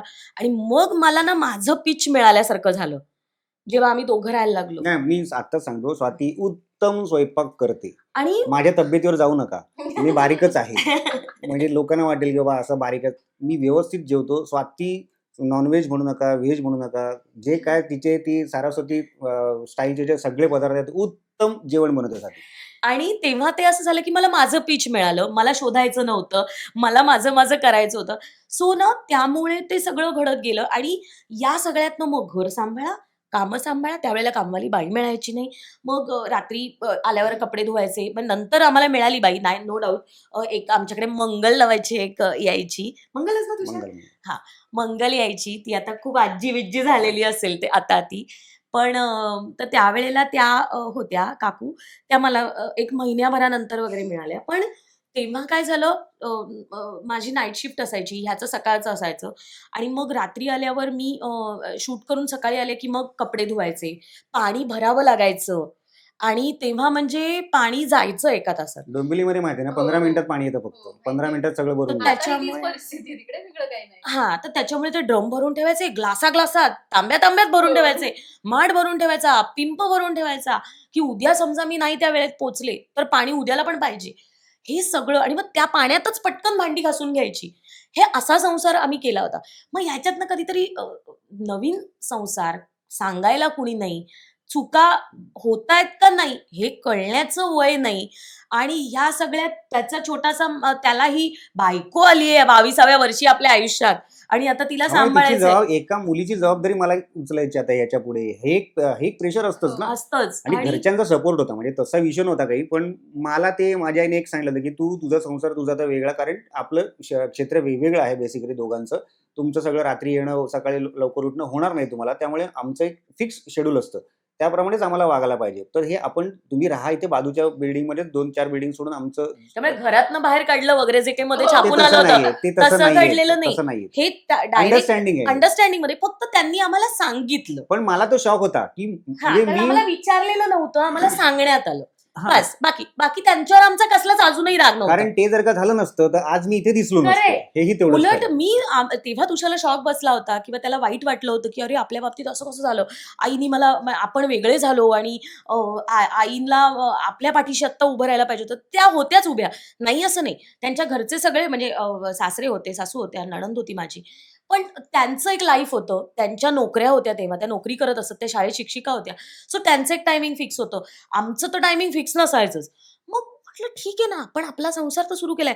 बरं, मला जी भीती होती की मी काय स्वयंपाक कसा, ते माझं पीच मला मिळाल्यामुळे मी त्याला दाखवू शकले की मी उत्तम संसार करू शकते. माझ्यावर विश्वास बसण्यासाठी, माझा त्याच्यावर विश्वास बसण्यासाठी हा जो घेतलेला एक डिसिजन होता त्यांचा, त्याच्यामुळे आज आम्ही स्वतःचं घर, स्वतःच्या पायावर उभे राहिलो. त्यामुळे आम्ही त्या गोष्टीसाठी कधीच दोष देऊ शकत नाही. कारण आम्हाला माहिती आहे की त्या एका निर्णयामुळे आज आम्ही कुठच्या कुठे आहोत. आणि त्याच्याही पलीकडे उद्या भांडून वादावादी करून घरातनं हाकलून Correct. देण्यापेक्षा बाबा हे बघ, हे असं असं आहे, ही अशी अशी परिस्थिती आहे, काय म्हणणं आहे, त्यामुळे तुला वेगळं ठेवते मी, हेच असंच होतं. हा, म्हणजे त्यामुळे चांगल्या पद्धतीने झालं ना ही गोष्ट. व्यवस्थित म्हणजे त्यामुळे प्रत्येक सण असू दे किंवा काही असू दे सगळं आम्ही एकत्रच भेटायचो की केलं. दिवाळी आणि 4 वेडिंग सोडून आम्ही राहायचो, म्हणजे हा. 2-4 दिवसात आमचं येणं व्हायचंच, म्हणजे असं पण नव्हतं की बाबा अगदीच. त्यांच्याकडे जाणं व्हायचं, भेटणं व्हायचं, एक शनिवार रविवार त्यांना भेटणं व्हायचं, असं करून करून. पण मग कधी कधी नाही पण जाता यायचं, कारण शनिवार रविवार शूटिंग असलं तर आपल्याला काही रविवारची सुट्टी नाही, तर तेव्हा जायचो. असं करत करत ते आमचा आपला विषय संसार. सुरुवात कुठनं झाली माहिती ऍक्च्युली का? मी चौथ्या म्हणत दिवशी होती भांडलो आपण भांडणं का त्याचा झाली विचार हे त्याच्यावर राहिलं. तू मी म्हणणारच होते की भांडणं का झाली. हा. आणि ह्या सगळ्याचा परिणाम त्या दिवशीच्या भांडणावर झाला होता गं. नाही याचा नाही, हे ते लग्नानंतर नाही, नाही, लग्नाच्या चौथ्या दिवशी आपण अलिबाग बाईकवरनं. अच्छा, हा, चौथ्या दिवशी काय झालं की आमचं असं काहीच ठरलं होतं हनीमूनला कुठे जायचं वगैरे. आम्ही काही बोललो पण नव्हतो एकमेकांशी, किंवा आम्हाला काही ठरवायला आजकालच्या मुलांसारखं तेव्हा काहीच हे नव्हतं, से पण नव्हता, विचारायचं नव्हतं, बँकेमध्ये पैसे एवढे नव्हते. सो 3,000 वगैरेच बँकेमध्ये होते. आणि तर तेव्हा काय करायचं, तर माझ्या नंदेनी सुचवलं की दादा तू अलिबागला जा ना. नाही अलिबागला नाही, ती माथेरान म्हणत होती. माथेरानला आपल्याला शक्यच नव्हतं जाणं, कारण माथेरानला एकतर प्रचंड हो. दिवाळीचं सीझन म्हटल्यावर ती हो, प्रचंड गर्दी, महाग आणि नाहीच महाग नाहीच. पण. आणि नाही, तिनेच आपल्याला ऍक्च्युली तुषार अलिबाग असं सुचवलं, माझ्या लक्षात येते. तर तेव्हा ती म्हणाली माथेरान अलिबाग जवळच्या जवळ बघ ना, आणि आपलं घर पण आहे तिकडे, तुम्हाला जायचं झालं तर तुम्ही तिकडे जाऊ शकता. तर तेव्हा तिने ते पण सुचवलं. आणि मला असं झालं, अरे आपण दोघांनी हा विचार करायला पाहिजे, आपल्याला इतर सुचवतायत आणि आपण काहीच विचार करत नाही आहोत. बरं, त्यात ते 5 परतावणं, त्यात ते सगळे घरातले कार्यक्रम, हे सगळ्यातनं ना मेटाकुटीस आले होते मी, की आज सकाळी साडी नेसायची, संध्याकाळी साडी नेसायची, स्वयंपाकात जायचं, आतमध्ये जाऊन स्वयंपाक करायचा, 25 माणसं, 35 माणसं, 40 माणसं, 45 माणसं, 3-4 दिवस हेच चालू घरामध्ये लग्न झाल्यानंतर. त्यामुळे मला ना एवढ्या माणसांची सवय नसते मला ना. आणि मुळामध्ये साडी इतका वेळ नेसण्याचीच नाही. बरं, ह्यांच्याकडे असं झालं की नवीन नवरीने साडी नेसायची, तर मला इतकं ते त्रासदायक झालं होतं की बापरे, मी पंजाबी आणलेत, मी घालते ना, पण ते नाही झालं. मला साडी नेसून वावरणं इतकं कठीण झालं होतं त्यावेळेला. पण केलं, अर्थात मी केलं. आणि त्यावेळेला ते सगळं आणि त्याचा इतका मला ते डोक्यात असं बसलं होतं ना. आणि मग आम्ही तिकडनं निघालो, आणि मग निघाल्यानंतर आम्ही बाईकवर अलिबागला गेलो. कुठे जायचं असा प्रश्न हा. म्हणजे रस्त्यात आम्ही आज फिरायला निघालो असं म्हणून आम्ही गेलो, आणि रस्त्यात बाईक थांबवून आम्हाला कुठे जायचं आपण. आणि बापरे. आमची वादावादी झाली. बघ, आपण ठरवलं नव्हतं किंवा आपल्याला इतर जण सांगतायत, आपण काहीतरी विचार करायला पाहिजे ना, आपण कुठे चाललोय, नुसती बॅग भरली आहे, चाललोय कुठे, म्हणजे आमचं हनीमून तयार नव्हतं की आम्ही कुठे म्हणजे चाललोय. आजकालची मुलं अगदी सगळं व्यवस्थित आम्ही- नंतर हो, कुठे हो, फिरायला हो. जायचं, काय करायचं, मॉरिशस बिरिशस सगळं त्यांचं ठरलं हो, असतं. आमचं आम्ही काही बॅग ठरलेलं नव्हतं. भरली. वेळच नव्हता मिळाला आम्हाला तर. बॅग म्हणजे सुद्धा काय सांगते तुला, असे सुटकेस वगैरे नाही बरं का, कारण आमच्या सॅक सॅक मध्ये कपडे होते. याचं कारण असं, 3 दिवसात आम्हाला परत यायचं होतं. आम्हाला अशी अटच घातलेली होती घरच्यांनी. कारण तुषारच्या काकांकडे वास्तुशांत होती 4थ्या दिवशी. त्याला नवीन जोडपं पाहिजे. त्यामुळे ते हनीमून वगैरे नंतर करा, आधी घरी या असं सांगितल्यामुळे त्याच्यात आमचं असं झालं की एकतर सगळं ह्यांच्या मर्जीप्रमाणे झालंय, सगळ्यांनी घाई केली आपल्याला आणि आता ह्याच्यात पण घाई. आपण नंतर भेटायला जाऊ ना वास्तुशांतीला. तर सुट्टी घेतलेली आहे, तर ती अशी नातेवाईकांमध्ये जाण्यापेक्षा एकमेकाला जे आपण लग्नाआधी आपल्याला 24 तारखेपर्यंत आपल्याला वेळ मिळालेला नाहीये, तर आता किमान एक आठवडा आता आपण पुढे दोघं काय एकमेकांना करायचं हा पैसा ते तर कसा बोलायला आणायचा शांतता मिळू दे. पैसा कसा आणायचा. आणि खरं सांगते तुला, हनीमूनला गेल्यावर आजकाल रोमॅन्टिक वगैरे लोक होतात. आम्ही दोघं विचार करत बसलेलो गालावर हात ठेवून की इकडनं तिकडे गेल्यावर करायचं काय. आपलं सुरुवात कशी करायची, सुरुवात कुठून करायची? कुठून करायची. गेल्यानंतर आपल्या हातामध्ये पैसे किती आहेत आणि मग आपण आता इथून बरं. आम्ही तेव्हा 1000 रुपयात अलिबाग केलं होतं, कारण ते 2000 पुन्हा पुढच्या आठवड्यासाठी हवे होते, त्या महिन्यासाठी पेमेंट यायला वेळ लागणार होता. तर त्याच्यामुळे त्या 1000 रुपयात तेव्हा तर स्वस्त होतं, म्हणजे स्वस्ताही होती तशी. बाईकला काय तेवढं पेट्रोलचे भाव नव्हते आजचे. तर त्यामुळे पेट्रोल भरून आम्ही तिकडे गेलो. मग काहीतरी 1-2 दिवसाचं हॉटेल, त्याच्यात ते हॉटेल चांगलंच नव्हतं. तिकडे घर्र एका बिल्डिंगचं कन्स्ट्रक्शन चालू होतं, त्याच्या आवाजाने कंटाळलो होतो. काही विचारू नकोस, कसलं ते हनीमून. आणि त्यामुळे आमची जास्त भांडणं त्याच्यातच झाली होती. हनीमूनला सुद्धा काही मजा नव्हती त्यामुळे आली आम्हाला. आम्ही फुल तावून सुलाखून निघालेलो अगदी, आहोत. अगदी. त्यामुळे आम्हाला ना त्यानंतर जो मी तुला खरं सांगते, पण जेव्हा आमच्या हातात स्वतःच्या हक्काचा पैसा आणि जाब न विचारणारे, अटी न घालणारी माणसं जेव्हा आमच्यापासून थोडी लांब राहिली, की त्यावेळेला आम्ही आमचा पैसा घेऊन मला या गोष्टीचं कौतुक आहे, अभिमान आहे, की तुषारनी मला सगळीकडे फिरवलं. आणि दोघांचे पैसे मिळून पुढच्या महिन्याचं पेमेंट ठेवून उरलेल्या पैशात कसं फिरून यायचं, कसं आपला दोघांचा आनंद घ्यायचा, त्याच्यासाठी आम्ही 3 ते 6, 6 ते 9, 9 ते 12 ह्या ज्या पिक्चरच्या वेळा होत्या की नाही पूर्वी थिएटरच्या, तसेही लागोपाठ पिक्चर लागोपाठ बघितले. पिक्चर बघितले सगळे हॉरर आणि सगळे हॉरर लागोपाठ. हा आम्ही काही केलंय. म्हणजे 3 ते 6चा पिक्चर बघून यायचं, 12 ते 3, 3चा उतरून पुन्हा इकडनं चढायचं, 3 ते 6चं तिकीट काढून बसायचं. अशा छोट्या छोट्या गोष्टीतनं आम्ही आनंद घेतलाय. इवन भेळ खायची, पाणीपुरी खाऊन घरी यायचं, किंवा मग ते काय तेव्हा काय महाग नव्हतं. 5 रुपये काहीतरी अशी होती भेळ वगैरे तेव्हा. 10 रुपये मॅक्स. 10 रुपये मॅक्स. आता सुद्धा 20-25 रुपये, 35 रुपये. तर तेव्हा तर तू विचार कर, 5 रुपये, 4 रुपये, 3 रुपये अशा किमती. समोसा तेव्हा मला आठवतंय 8 आण्याला समोसा माझ्या शाळेकडे मिळायचा. सो तेव्हा 2 रुपयाचा, तेव्हा 2 रुपयाचा समोसा. म्हणजे आमच्यासाठी हॉटेलमध्ये पैसा खर्च, रोटी, भाजी, याव त्याव, हा आनंद नव्हताच. त्यामुळे या छोट्या छोट्या गोष्टीतनं आनंद आम्ही सेलिब्रेट केला. आणि मग फिरायला जाणं, मग गोव्यापर्यंत एकदा मजल मारली. वर्षभरानंतर आम्ही पहिल्यांदा गोव्याला गेलो. ट्रेन जेव्हा मी तुला तो किस्सा सांगितला आमचं ते प्रेग्नन्सीचं झालं, त्याच्यानंतर मग आम्हाला दोघांना ती मेंदूला शांतता हवी होती म्हणून आम्ही पहिल्यांदा गोव्याला गेलो. आणि तेव्हा मी खरं सांगते 5,000त गोवा फिरलो होतो आम्ही. साऊथ आणि साऊथ आणि नॉर्थ जे गोवा आहे ते आम्ही तेव्हा 5,000त फिरून 1,000 वाचवून घरी येऊन पुढचा महिना काढला होता. मला अजूनही आठवतंय. खरेदी बिरेदी करू ना, म्हणजे असं नाही व्यवस्थित खरेदी पण खरेदी केली. व्यवस्थित खरेदी करून सगळं. तेव्हाचे 5,000 म्हणजे भरपूर असतील ना तुमच्यासाठी. म्हणजे खूपच. खूपच जास्त असेल. आणि काय होतं माहितीये, आपल्या फील्डमध्ये 3-3 महिन्यानंतर चेक येतात, हो. किंवा पैसे लेट येतात, किंवा कोणी बुडवतच. येतच नाही. आणि हा. हे प्रकार तेव्हापासून चाललेत. तर ते 5,000 ही खूप मोठी गोष्ट आहे देवाची, आणि आता 5,000मध्ये काहीच वागत नाही. नाही, खरंच आणि नाही. त्यातही तुम्ही 1,000 कमी करून वाचवून आलो. हे केलं, पुढचा महिना चालवला. म्हणजे किती स्ट्रगल झालाय तुमचा.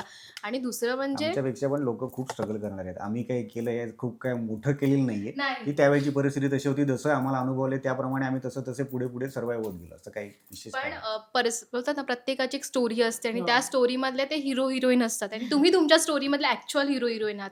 कारण तुमची स्टोरी आहे त्यामुळे खूप वेळा आता रिपीट आणि बऱ्याचशा गोष्टी नवीन माहिती पडल्या, आणि त्यामध्ये असं जाणवते की तुमची एक वेगळी शॉर्ट फिल्म झाली ना, तर त्याला एक कॉन्सेप्ट मिळेल की अरे बापरे, हो. म्हणजे इथे कुठे शिबिरामध्ये भेटणं आणि आता एवढा प्रवास आणि स्वराध्य आहे सोबत, ही खूप मोठी गोष्ट आहे. आणि एवढं नाही कोण करत आताच्या याच्यामध्ये. आणि आताच्या पिढीला तुम्ही काय सांगाल? कारण आताच्या पिढीमध्ये म्हटलं नाही, चला तुझ्याकडे नोकरी नाही आहे तर मी तुझ्यासोबत नाही राहत. म्हणजे त्यांना पण स्ट्रगल नाही करायचं आहे. बरोबर आहे. मुलींना पर्सनली विचाराल तरी पण मी पण मिडल क्लासमधून आले, तुम्ही पण मिडल क्लासमधून आलात, पण तुम्ही हा नाही विचार केला की दादाकडे आता जॉब नाही आहे, ते 8,000 वर्षाला मी मिळतात. माणूस बघितला.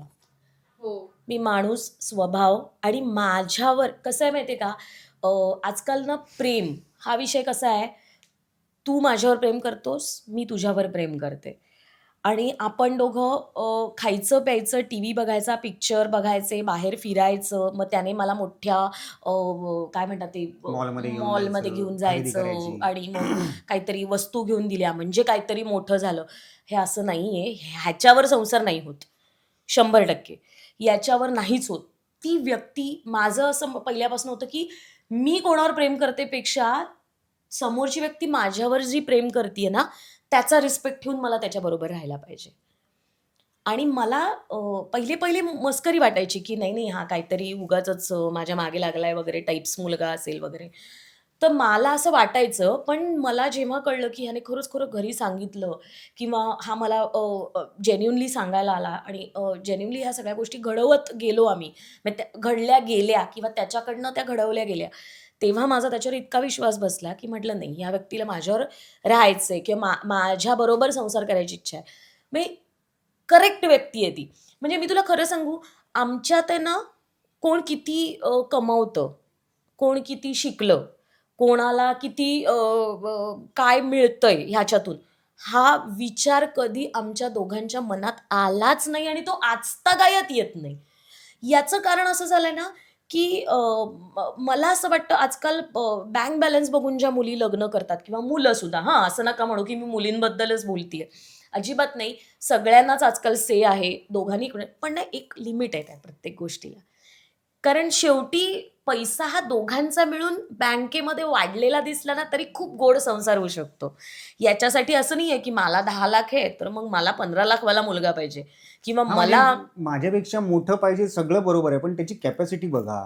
त्याच्यात हं. तुमची वयाची किती वर्ष वाया जात आहेत ते मुलगा बघण्यामध्ये किंवा मुलगी बघण्यामध्ये, आपण ह्याचं पण एक म्हातारे होतोय कॅल्क्युलेशन आता ठेवायला ह्या पाहिजे. सगळ्यामध्ये. आजकाल 40शी पर्यंत लग्नच होत नाहीयेत लोकांची. हो. आणि माझं म्हणणं, तुम्ही किती मग एकत्र संसार करणार, आणखी किती वर्ष राहिली तुमच्याकडे?